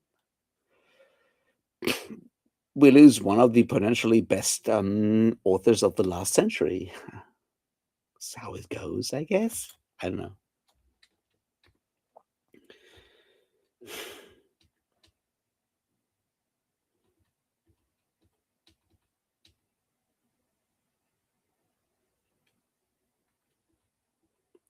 Kidnap you with I really hope it's like kidnap you with you consenting and everything. I hope it's gonna be fine. um I hope you're gonna have fun, like seriously. If you consented to the whole kidnapping thing, you know go somewhere, have fun, do, I don't know. I was gonna say do drugs, but like do whatever makes you happy is the goal, like. No, that's cool. And I'm gonna say this once again. I said this on the Discord server. Kat, congratulations for your fucking degree. That's so fucking awesome. And everyone else in the chat, like Kat, did her masters. She's fucking amazing. Also, if you haven't subscribed to Kant's channel, The Fairy Librarian, yet, you should do that. One of the best people out there. And yeah, one of the smartest people out there. If I ever grow up, I want to be as smart as cat is sort of like the goal. Beyond that, I'm just so happy that you actually got it. And yeah, have fun at that thing tomorrow.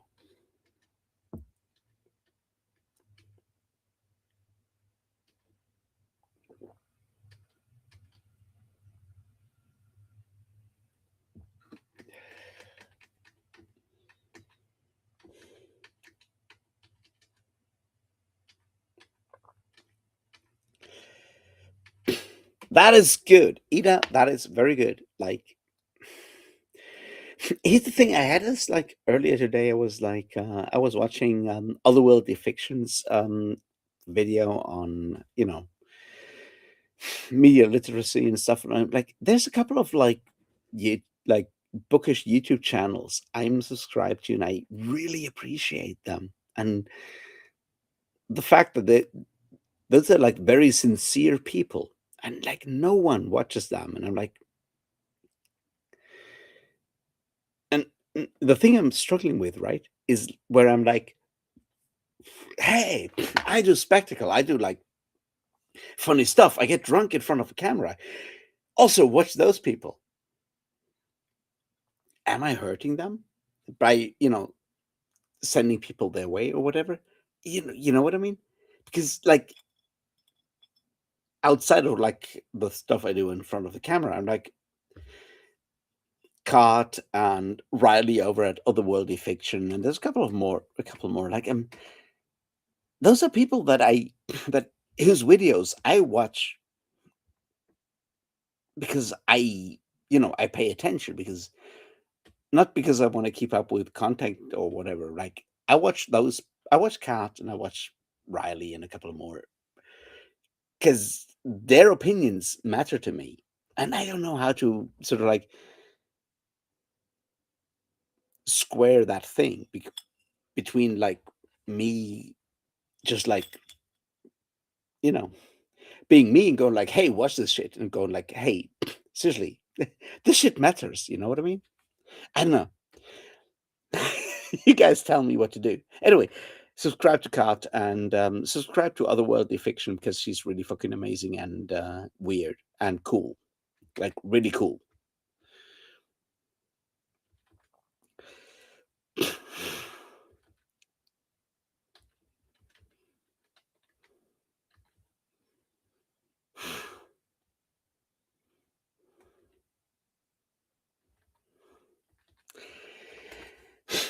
Now, and I thought about this, like, to put it on like a broader thing before we move on to something, me being angry or whatever. Like, I like years ago when I started this whole channel stuff, and I was like still like hanging out with people like Johanna and Philip Chase and all these other people, and they moved into like weird different places, and they're doing like manga reviews and stuff like that, and they left me behind. And I was like, for a while, I was like super fucking bitter, and I was like, I guess they don't want to hang out with me for whatever reasons. I guess I don't look cool enough. I guess I'm not, smart enough or whatever. Fuck that shit, right?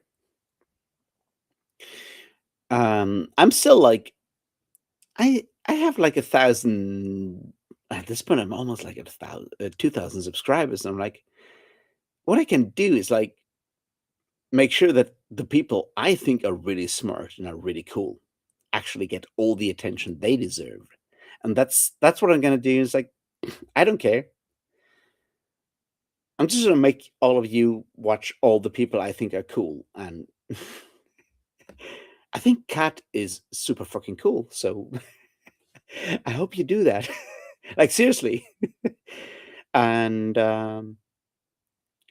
that's sort of like the the kind of thing that I try to do when I sort of like interact with like the larger booktube sphere.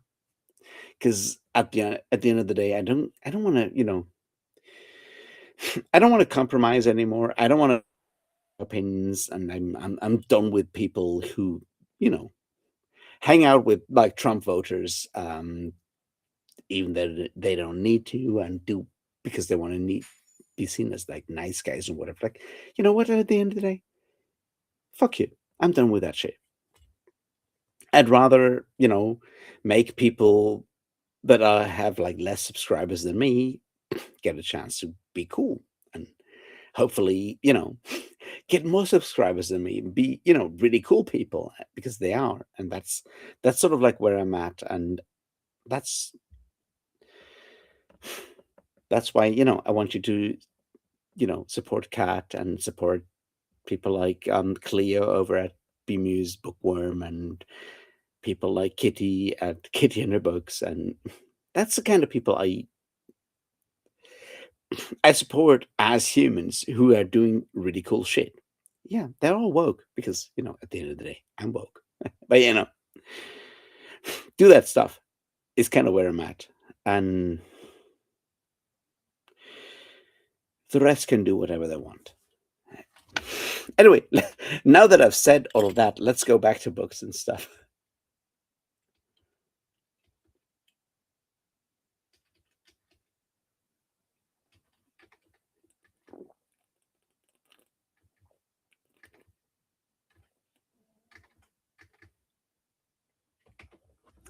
Now, Kat, you can read whatever fucking manga you want. You are not English professor reading fucking One Piece, are you? Also, like, why does being an English professor help you reading fucking One Piece?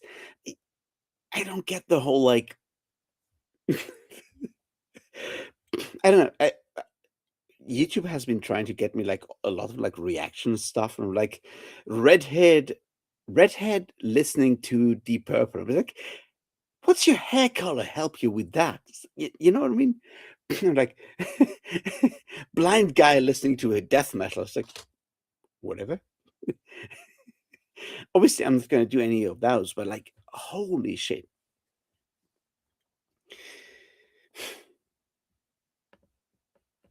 You know, fuck, fuck the booktube police, as I said recently.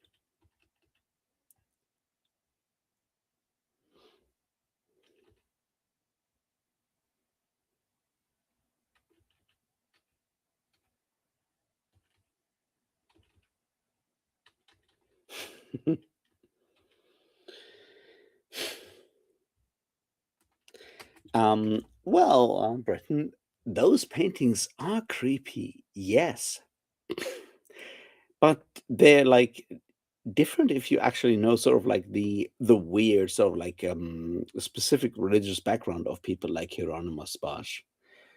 Also, like right, so if I go like an hour, I can take a train like every 30 minutes to the next sort of like really big city from where I live, which is Frankfurt. Frankfurt is not a good city. It's not a very beautiful city, but it has a couple of really important things. One of the things it has is the Städel Museum. It's a really good like art museum, which has like lots of old master stuff, like several Hieronymus Bosch and Bruegel and stuff like that. Then lots of like modern art and also lots of contemporary art, but really good shit. And you can look at this stuff, and I think it's important to understand that like being in a museum, standing in front of like an actual painting, is different from from looking at it on a screen, no matter the size of the screen, because the environment does actually matter in a lot of ways. Anyway, I stood in front of like a bunch of Bosch paintings.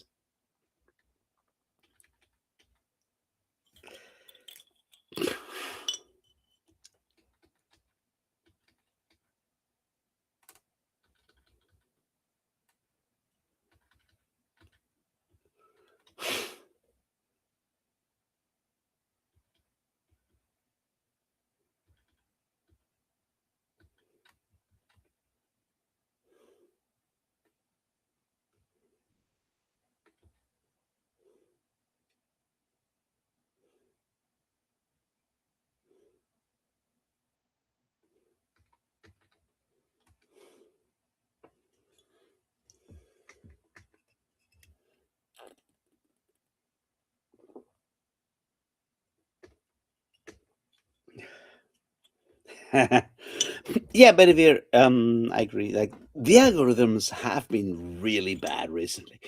They're really trying to for like most aggravating reactions, so you can actually you click on stuff just to click like dislike and stuff. And I'm like, fuck that shit. I am not gonna check. But no, I've seen some stuff come up, and I'm like, are you insane? Like, the Dutch, the Mises Institute of the Netherlands live stream with like 12 viewers showed up on my recommendations for like 2 days, and I'm like, are you? Are you fucking serious? Like, why the fuck would I watch that? Like, I don't need to watch that to be against them, but it's like how can we constrain the state is not the kind of thing I'm gonna watch, but I guess that's where we at.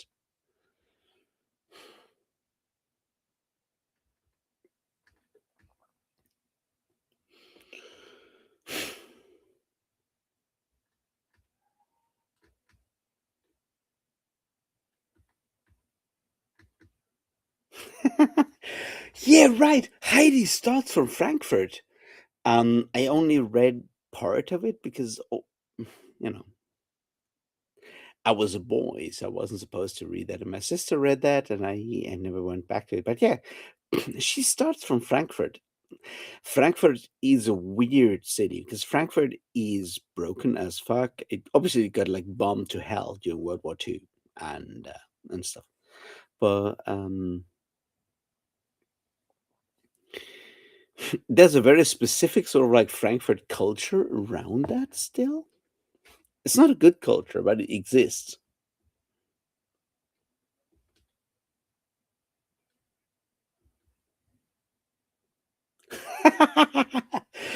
I'm not gonna start one piece.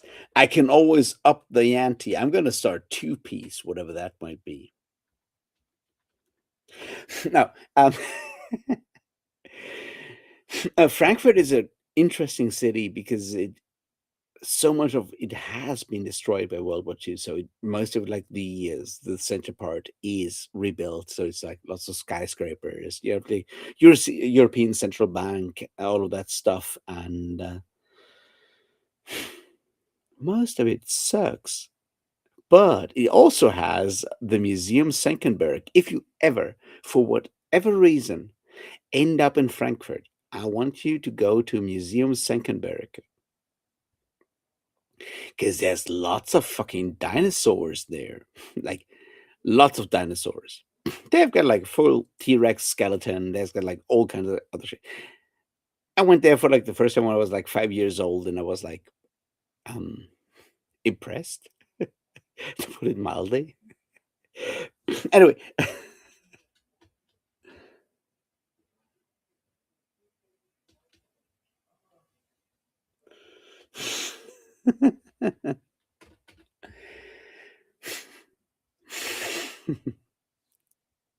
I'm not gonna comment on that one, Thornall, on the Shirley Temple one. No, Frankfurt is just like an interesting city historically. If you want to look into it, like how big Frankfurt was, for example, as a local sort of like place for like Jewish far trade connections and stuff like that. Frankfurt is interesting, but the city sucks. It's really bad. There's a bunch of really good metal clubs though, but beyond that, it kind of sucks because so much of it, and that's like a German thing, right? Like so many like big German cities were leveled completely during World War II, and that shows.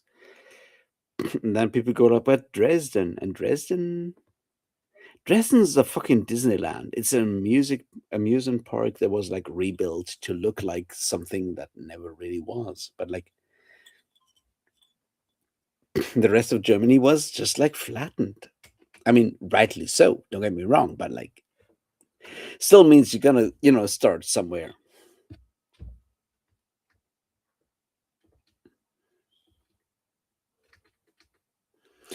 Good night, Scott. Thanks for coming in. I love that. I appreciate that. Have a good night and have a good trip from tomorrow on. Fucking amazing. And once again, congratulations for your degree. That's fucking cool.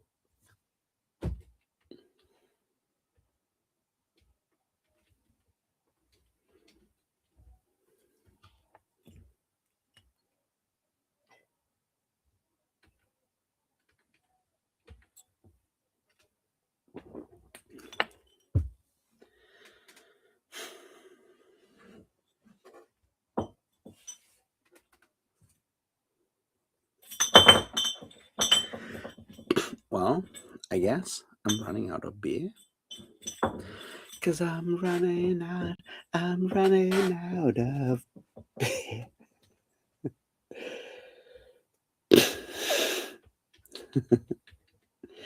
Now, Dresden as a city kind of sucks. It's all right. I've been there. I have friends from there. My flatmate's from there. The thing is, like, they completely flattened Dresden during, the bombing campaign and everything. There's a book. It's called Slaughterhouse 5, right? You know how they fucking flattened Dresden. So the thing that is interesting is that they rebuilt Dresden to look like the Renaissance Baroque kind of Dresden. So they artificially rebuilt Dresden to look like it in, didn't look when they bombed it. And, it's like, don't you feel bad for bombing this beautiful city? It's like, well, it wasn't a beautiful city when they bombed it, was it? But because what you get now is the good looking city. Everyone was like, the firebombing of Dresden was bad. I'm like, I'm undecided. Like, obviously, it didn't do the thing that people thought it would do, but you know, it's a thing.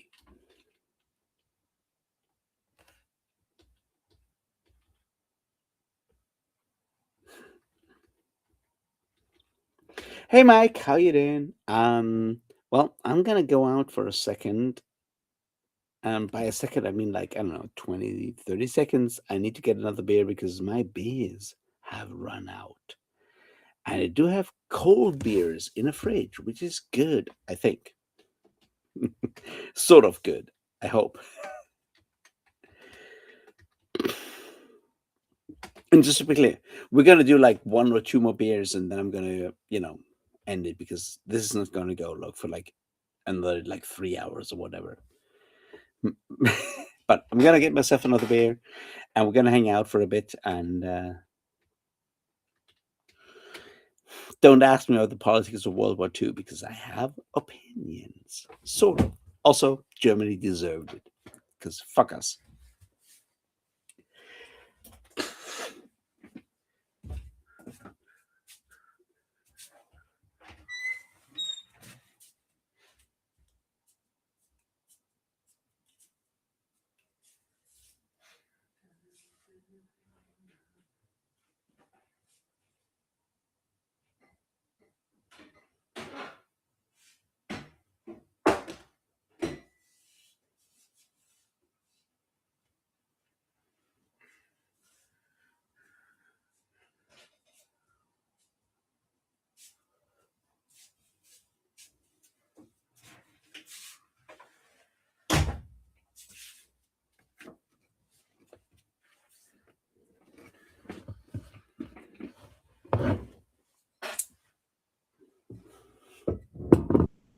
Well, here we are again.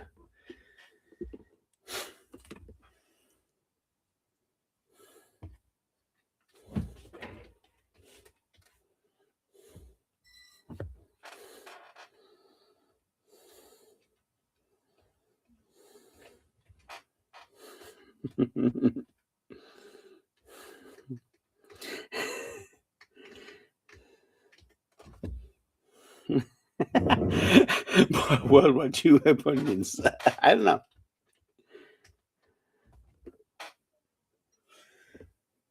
But that's the thing, like I don't even want to know how fucking hot like it is in Romania, right? Because you get like continental temperature, right? Climate. Yeah, like if I have like 28 right now, you probably have like 33, 35. I don't know. It's bad. Anyway, let's remedy that.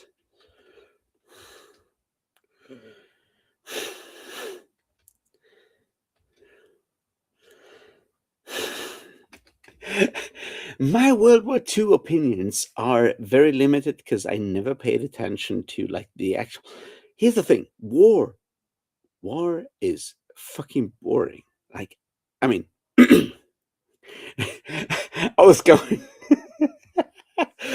I was going down my thrash metal road, was going, war is fucking hell.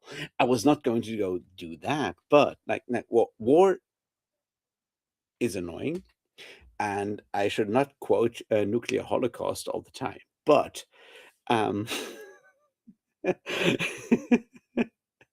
um, I think like once the whole fighting thing starts, you have to look at like the interesting bits and pieces that are not just like tank battles. I don't care about the Battle of Kursk because it's interesting in a very specific way. And if you're interested in that kind of stuff, you can just like listen to Lions Led by Donkeys, which is, a good podcast. But I have nothing to add to that. Say, like, once you have like lots of machines doing machine shit, I think it's kind of boring. There's interesting stuff happening around the edges, but that's kind of, where I'm at.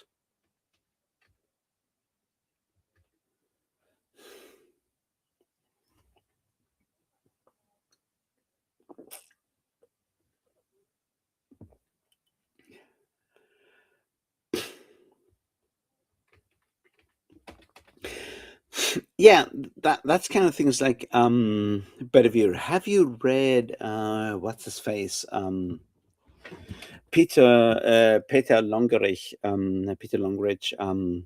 Anti-Semitism, a German history, and he did the really good Heinrich Himmler biography.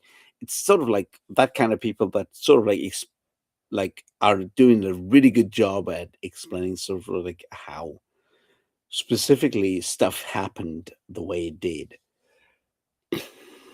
That's sort of like where I would go for that kind of stuff. But I don't feel qualified to actually sum that up at this point in time right now.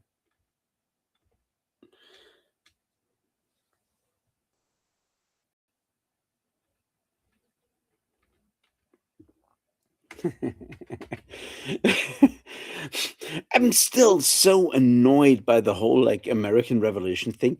It's like I put that into one of the videos recently, and I will bring that up again because I think it's so important.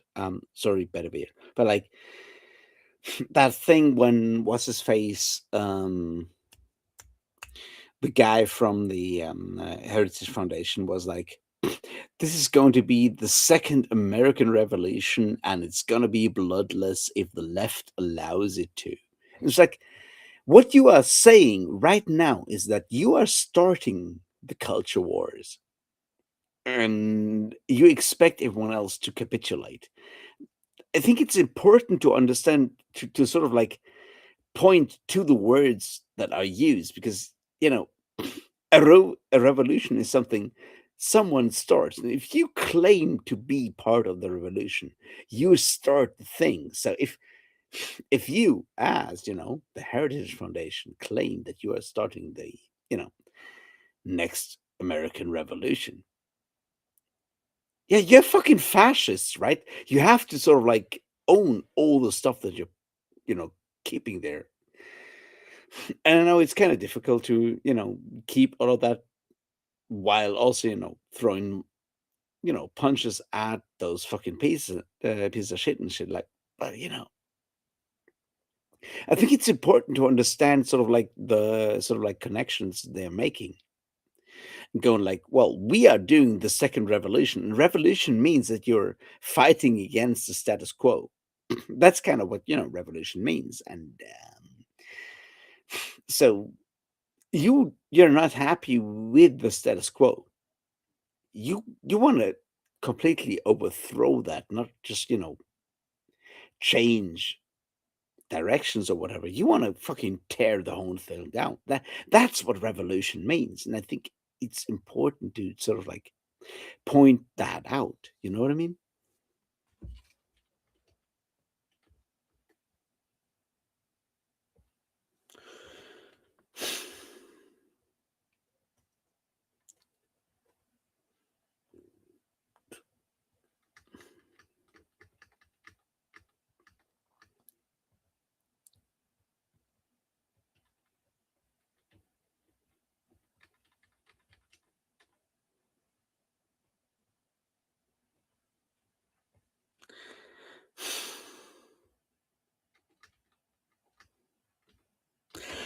Arendt is not apologetic. I just think she's also a bit too liberal in the sense that she's writing it after stuff has been done.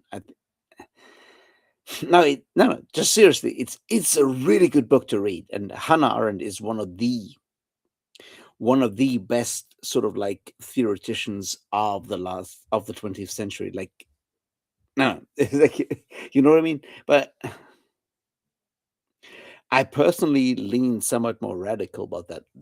That's like a personal thing, but like, she's not wrong in what she says.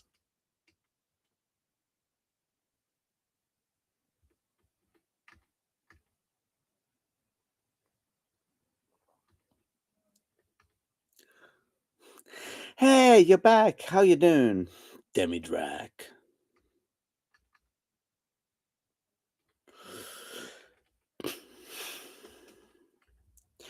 I did not celebrate the solstice because I don't care. It's just like, stuff floating around in space. But no, I did not. But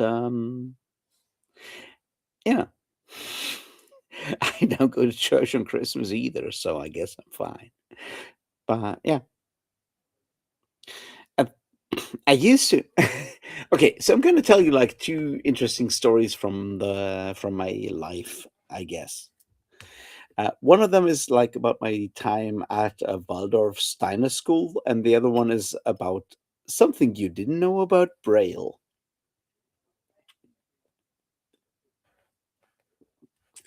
So here's the thing. I went to school at a Waldorf school for the first, let me think, 7 years of my schooling. So it's like primary school and a couple of years at the school after that.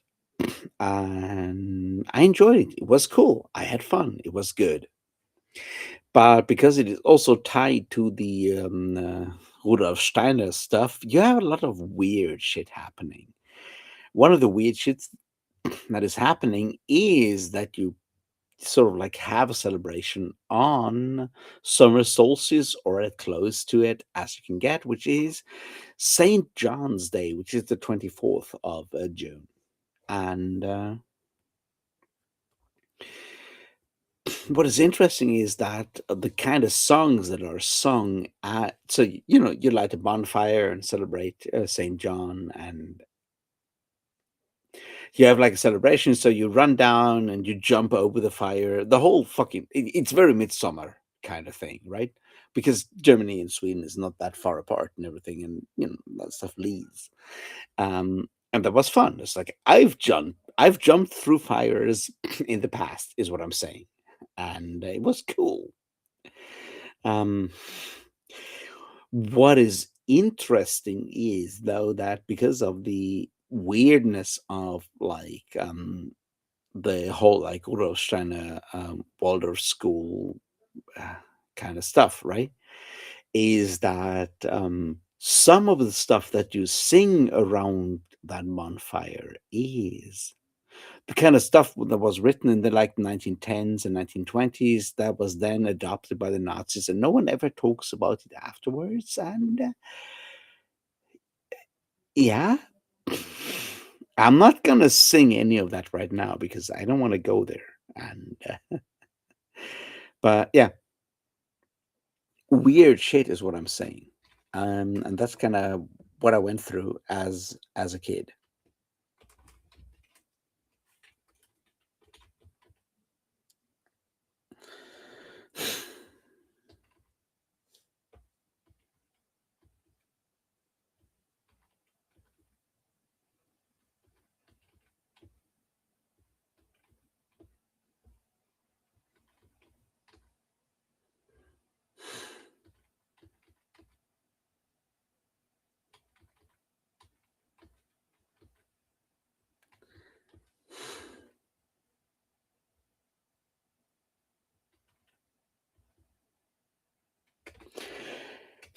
All right, so I talk about the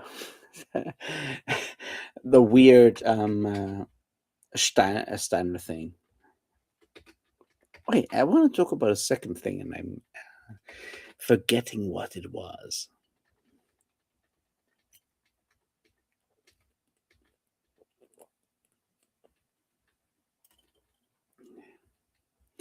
No, you're not, Ida.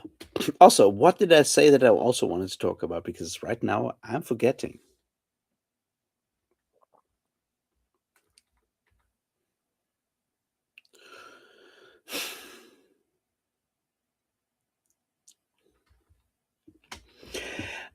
I definitely need to reread The Realm of the Elderlings. I don't know what the other one was because I'm stupid, but like definitely Realm of the Elderlings because I've only ever read the Farseer trilogy and the Lifeship Traders, and that's when I gave up. I mean, I gave up because at that point, the next trilogy wasn't finished, and I'm like, I'm not gonna start this. I got burned by fucking George R. R. Martin and Patrick Rothfuss. So yeah, I'm gonna wait and wait and wait and wait and wait, which worked out fine. I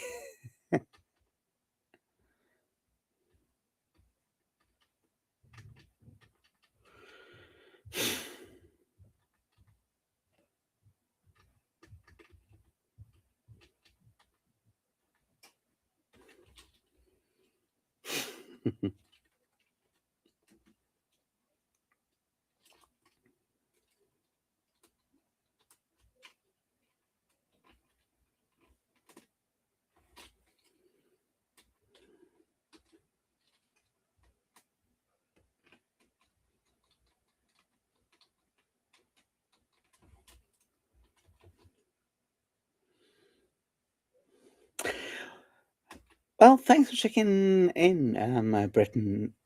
Happy you were here. I'll see you next week. I don't know. Have fun in Arkansas with with your grandparents and everything. It's gonna be cool. See you around, man. So cool you checked in.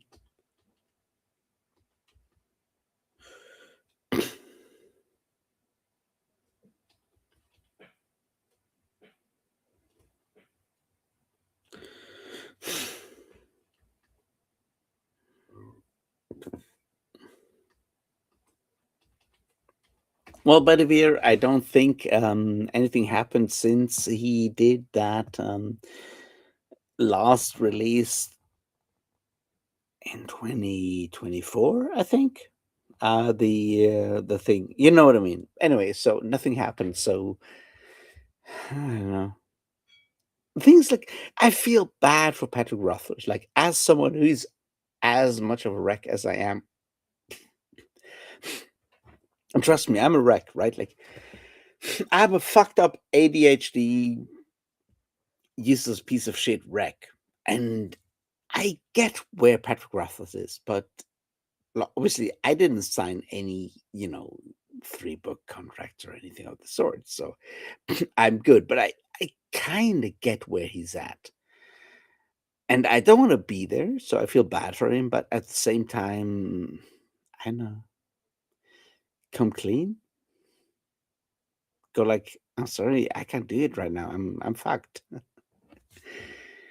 I know it's fucking hard, but like that's I guess the best thing he can do.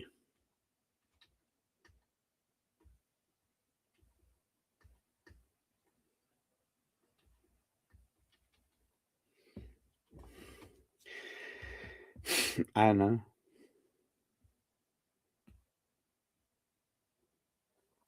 Now I'm looking forward to like next month has gonna have like a couple of really good, new novels. There's a new Silvia Moreno Garcia novel. There's a new Chuck Tingle novel, which I'm really excited about. I mean, about both of them because Silvia Moreno Garcia has not disappointed me so far. It's like, I'm reading books and I'm enjoying them, and I'm like, every time I'm like, who are the kind of people I really want to, have on for like an actual conversation, for like a interview, either a live stream or like a recorded kind of thing. And Silvia Moreno Garcia is definitely one of the like top people I'd love to talk to. And I don't know if I can actually get her to talk to me. Who knows? But it's her. It's Ian McDonald, and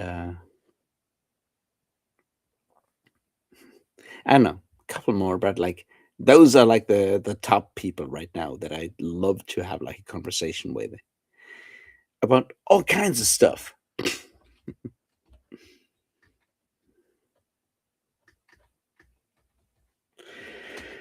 But I'm gonna read the new Silvia Moreno Garcia thing, and then I'm gonna, maybe at some point I'm gonna message her agent and go like, "Hey, do you think she might be fine with that?"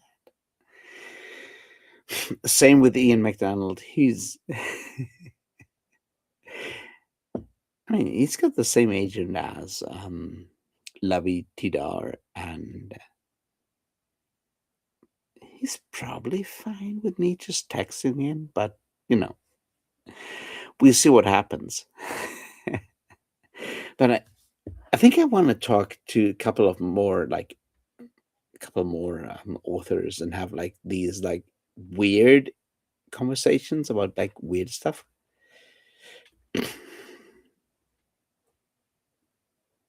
Yes, Bedivere, I've had a couple of interviews. I have had a conversation with Stephen Erickson, and I've had one with Lavi Tidar, and a weird one where we got like incredibly drunk with the I can't praise her enough.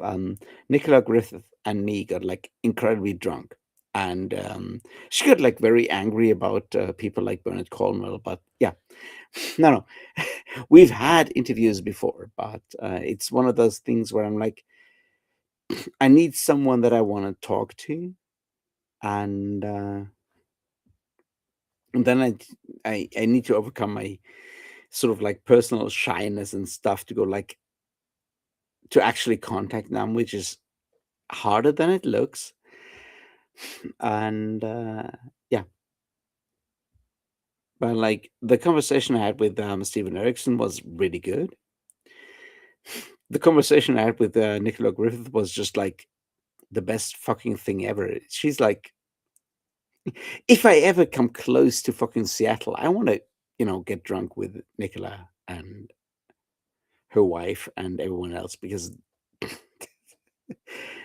I don't know, best people ever. Anyway, and Lavitidar is someone I've been a fan of for so fucking many years, and the fact that he actually talked to me. And right now, the people I want to talk to are definitely in McDonald, and you know, I mean, there's a couple more, but like, I want to talk to people that have things to say, like beyond just like, hey, I write cool science fiction or whatever. But like, Ian Mc Ian McDonald is like the number one person I want to talk to right now. And obviously, someone like Vaishnavi Patel, but I don't think I could ever, get her to talk to me. You know what I mean? And Chuck Tingle. I'd love to talk to Chuck Tingle, but you know, there's like levels of of influence or whatever.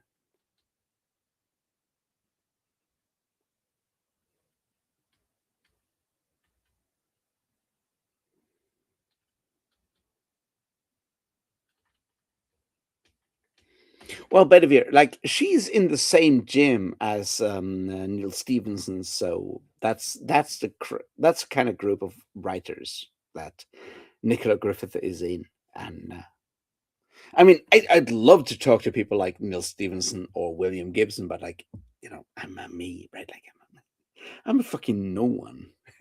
Like, I'd love to talk to all of those people, but that's not what's going to happen. But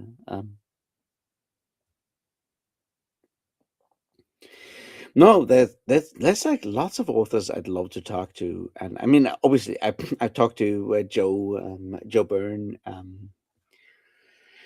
JCM Byrne, writer of the Wistful Ascending and self-published weird superhero sci-fi thing, and he's cool. He's fucking amazing. I love him, and we'll have a couple of conversations in the future. I'm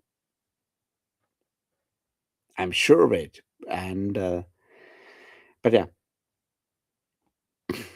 I only want to do like conversations with people that whose opinions I care for. I mean, I'm fine to have like a really, really angry like debate kind of thing with it. Like, you get me Orson Scott Card, I'm gonna fuck that motherfucker up, but that's not something I will organize, is what I'm saying.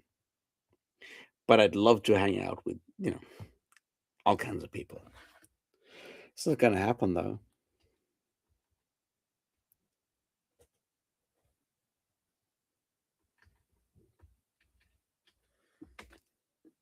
But yeah, now Nicola Griffith and Neil Stevenson shared the same gym. So I don't know what kind of writer friends you have there, but that's sort of like the crowd.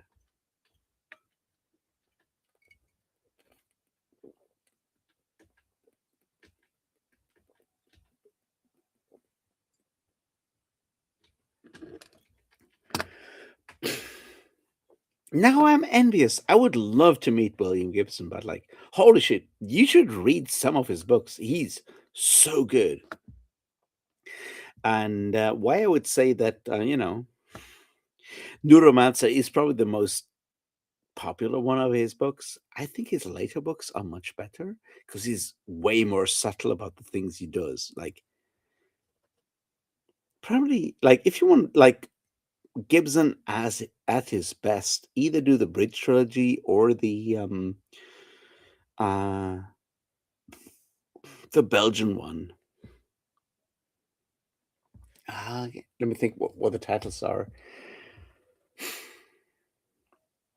Zero History and I need to think for a second, but like that's where he's like at his best. Like William Gibson, what a fucking monster of a writer! Like such like he's good as a writer because he's just like a really cool guy. And it's like he's so good at just like absorbing like culture and stuff.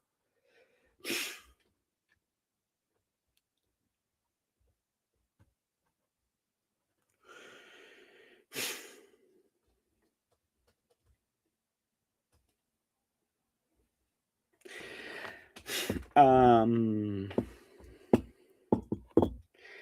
No, the Blue End thing that Gibson did was probably the best stuff he did, like Spook Country, Zero History, and pattern recognition is the first one. So it's pattern recognition, Spook Country, and Zero History. That's like I think the best thing that William Gibson ever did. But like, what an amazing sort of like person when it comes to sort of like understanding underground culture and how it influences capitalism and stuff. Like seriously cool shit.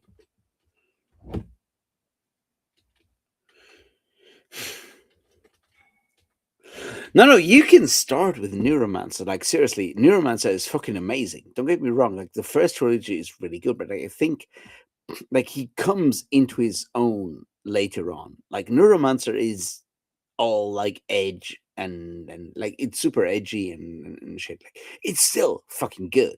It's an insanely good novel, but like the thing that makes William Gibson be, the William Gibson that makes him still relevant, right? Like that is sort of like something that comes up in later stuff.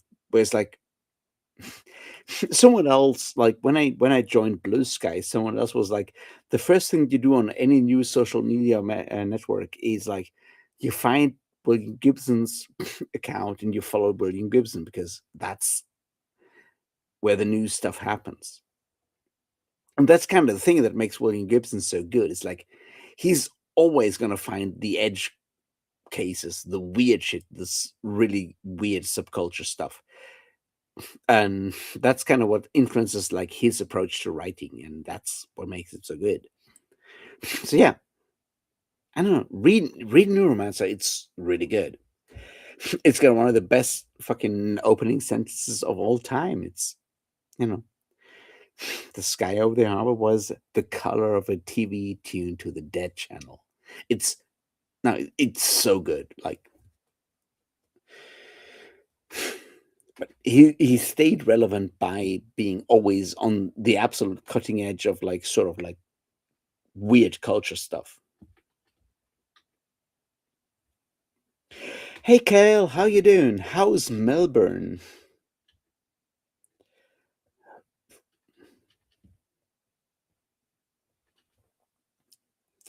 Difference Engine is pretty cool. It's fun. I think it kind of fails. It's fun. Don't get me wrong. Like I think it kind of fails at the whole like steampunk thing where it's like, how do you like where do you go from like, hey, computers but with Steam, isn't this cool? Like where do you go from there? And it's better than most things in that regard, but it still doesn't have like an actual answer at the end of the day.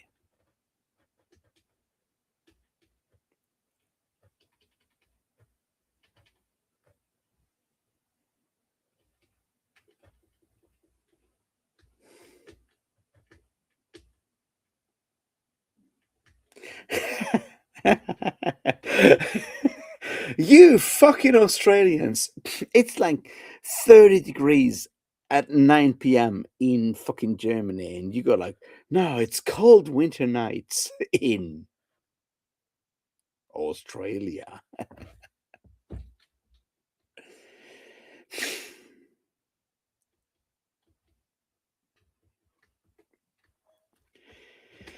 That is absolutely true, Bedivere. I think that's like part of like the thing that makes like people like William Gibson so interesting.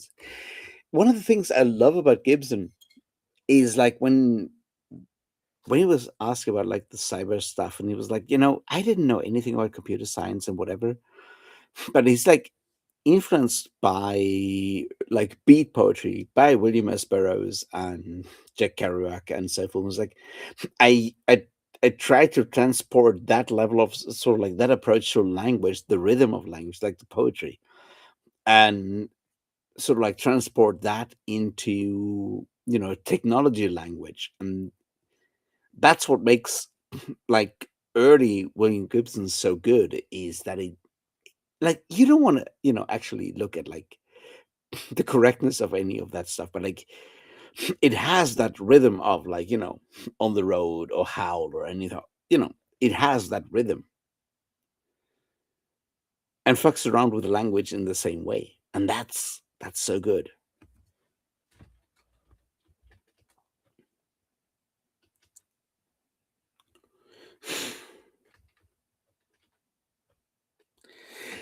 Kale, why don't you? Can't you apply at the geography control office? No, seriously. I'm glad you're having a good time for now, and I'm glad that it's not too hot. I mean, I assume that like your winter is still, far from winter in Germany. So I guess you're like at, you know, 10 degrees Celsius. But you know what I mean.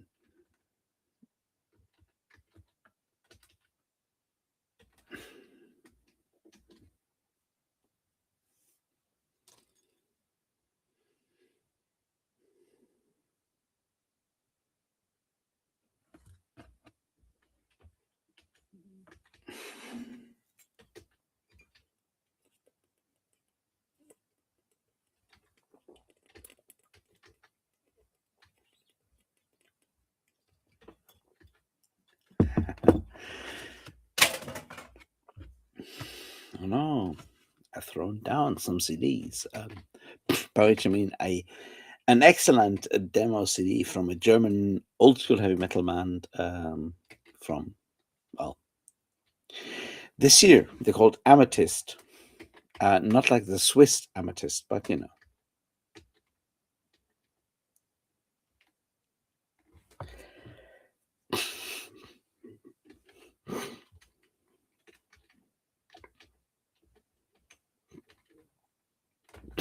No, yes, Bedivere. I like Alan Moore does that because he is sort of like influenced by like a lot of music. It's one of the things I loved so much about I Hear a New World, which is, you know, titled after that weird psychedelic rock album from the like from 1959, and it's all built around that. And like, I wonder how many people read the novel and don't ever realize that I Hear a New World is an actual release from 1959. I wonder why, but you know, I do like a lot of like weird 60s, late 60s and 70s psych rock weird shit, but like I it was so fun to have that whole thing build up and go like, well, one of the most underrated like producers and like founding fathers of electronic music and stuff like did this stuff because he, you know, went to the other side of London.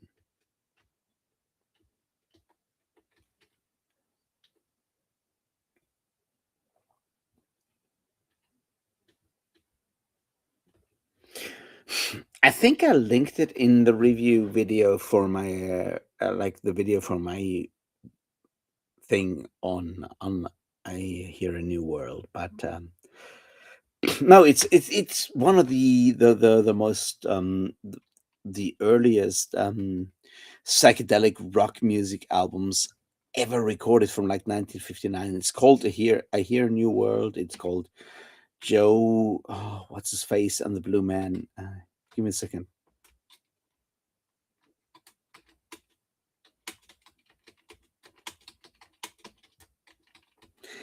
It's one of the like really generic names, which is why I'm like floundering right now. Joe Meek. Yeah, that's it. Joe Meek. I Hear a New World.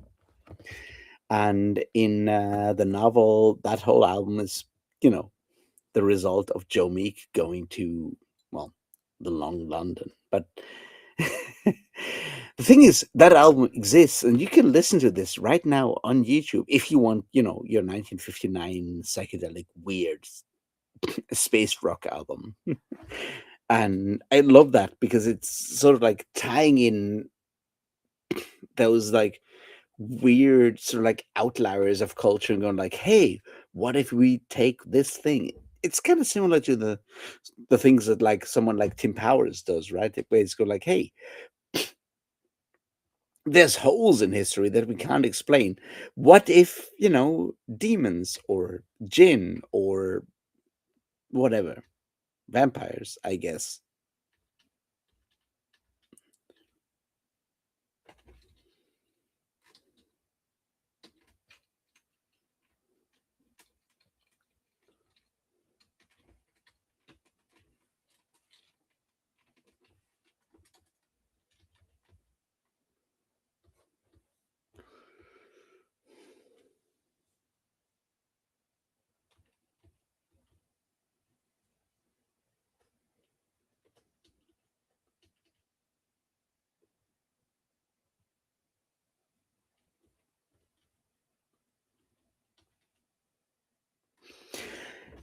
I'll come up with like a collection of stuff for all of you to vote on, and then we'll figure something out for this year's like Christmas thing. I'm gonna, pick some of, take some of the stuff from last year. I still want to do the Lataltosh stuff and some others, and you can all, suggest things. Both like Dragon Riders of Pern and the Lataltosh stuff and whatever. I'm glad I got the whole fucking Karl May thing out of my system because you know it's a bit of a like a self exorcism at this point. I wish I wish that people would understand how much of an influence that stuff has on like European culture, like continental European culture, like not just like Germany and but like and Austria and Switzerland, but like also the entirety of the Balkans, right? Like this stuff was fucking huge. Like if you want to understand what Germans, Austrians, Swiss, Croatian, Bosnian, Serbian people think of the US, it's filtered through that thing, and it's important to understand that. And I wish people would understand that, but like, at the end of the day, no, no. I'm gonna start collecting ideas relatively soon. I'm gonna pick up some of the last stuff like the Vlataltosh and the Dragon Riders of Pern. I still wanna like seriously. I seriously want to do the whole fucking Tim LaHaye thing. Um, that one would be like the Left Behind thing would be like a really interesting one though, because I have opinions because I spent a lot of time reading different aspects of theology of the years. So I have opinions, qualified opinions with sources and shit. But yeah, I'm open to do all kinds of stuff. I might just do like 12 Animorphs stories. We can do that. We'll see.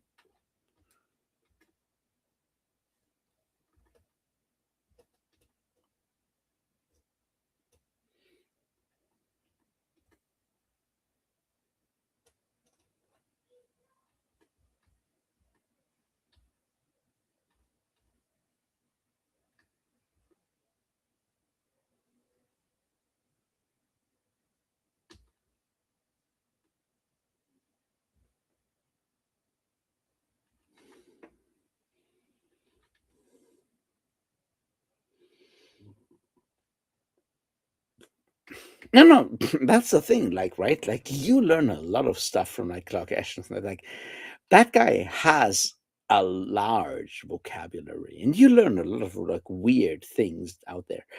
And like, I hope you have enjoyed your jaunt into Clark Ashton Smith so far because like that guy is funny as fuck, but like also like he uses words like lots of words, like like the weird words, like the funny words, and all the other stuff. Like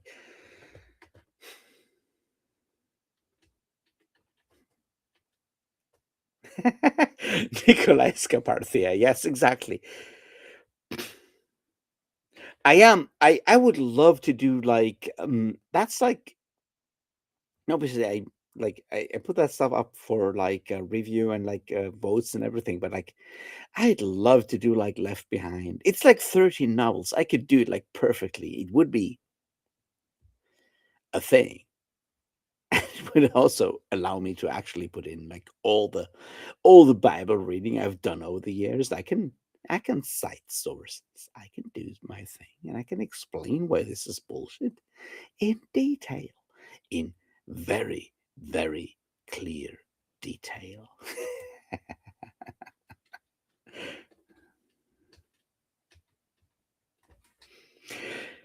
We'll see. Like September or so, I'll like put like a open call for suggestions up.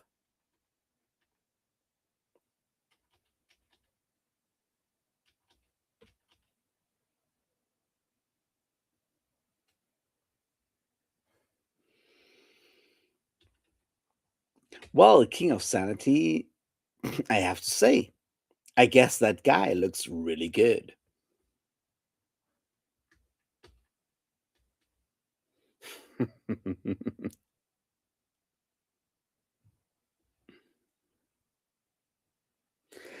The Free People's Village. I'm gonna check it out.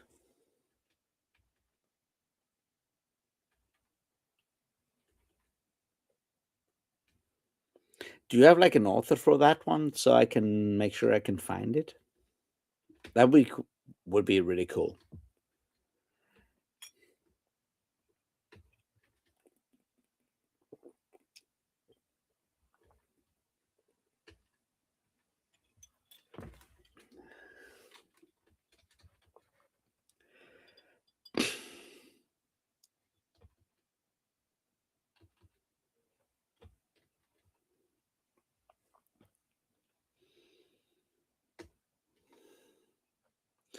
Sim Kern. All right, I'm gonna check it out. I'll try to find it. It sounds good.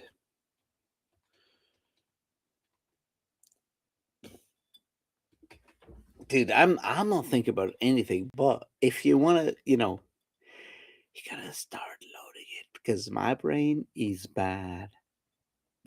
Because otherwise, I'll just do whatever I feel like. That would be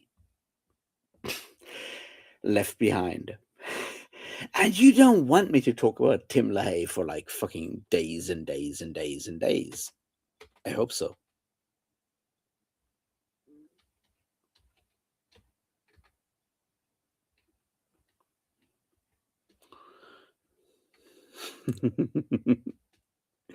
Thank you guys. That's fucking amazing. Yes, I have survived. hard, hard to believe, but yeah, thank you. No, um, I will definitely put up. As I said, like I will definitely put up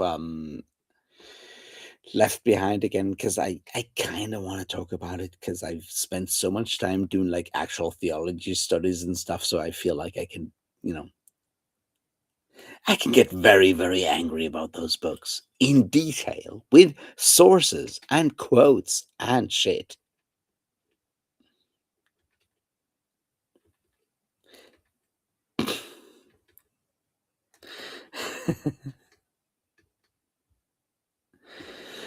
Kale, I'll try not to because that river is unfortunately pretty polluted. I would try not to do that, but I appreciate the sentiment. So thank you guys so fucking much.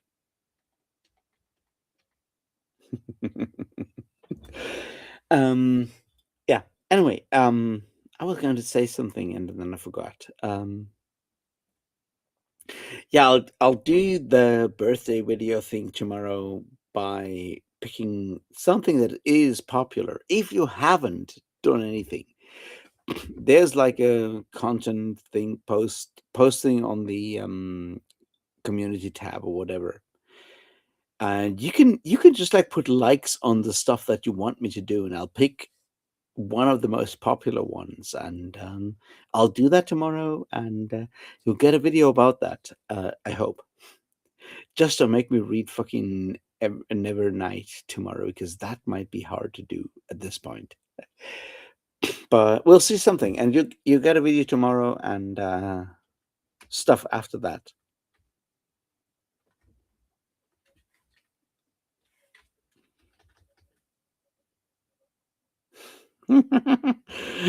Germany is not exactly a pool kind of country.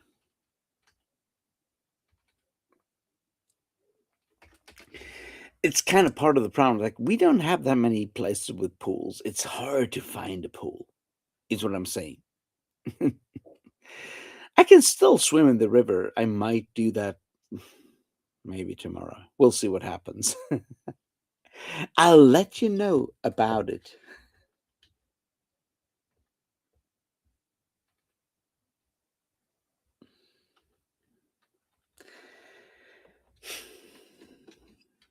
Anyways, guys, I'm gonna finish that beer and I'm gonna get some sleep. I'm gonna hurt myself tomorrow because it's still not raining. It's still not actually cooling down. I hate that. And yes, you'll get like the birthday video tomorrow, and the usual like weekly navel gazing video, and I'll try to do the Green City Wars thing after that, and then I'm gonna go back to the fucking AI video, which will come out very soon. I promise. I have a lot of stuff like figured out. I just need to be in a situation where I can record for like more than 10 minutes without my camera overheating, which is not where I'm at right now.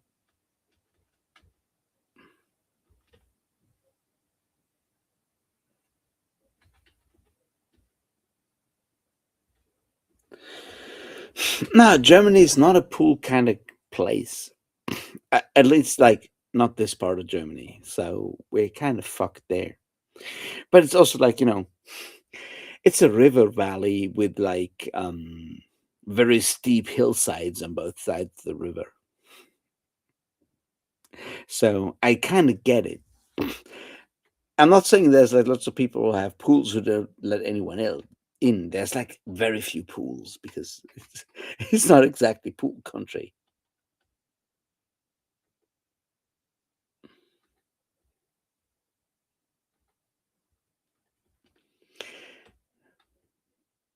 Anyway, thanks guys for hanging out. I really appreciate it. Fuck yeah.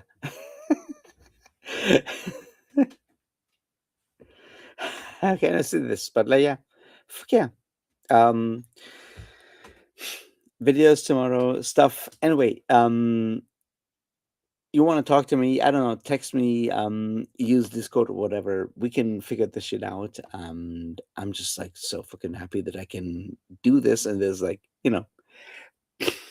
at least a handful of people showing up. I was not expecting this, is what I'm saying. So I'm just like very happy.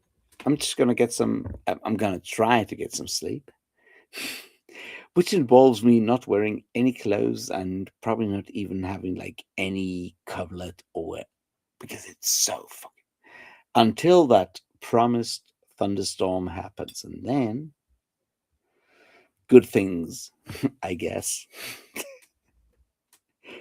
I mean, what's the worst thing that could happen? Like it taking down like the entire like fucking system or whatever. I'm gonna be asleep, I guess. So I guess we're good. No, seriously. Thanks so much for hanging out. I'm gonna go to sleep. I'm gonna try to get some of that sleep. And 2 videos tomorrow. So see you there.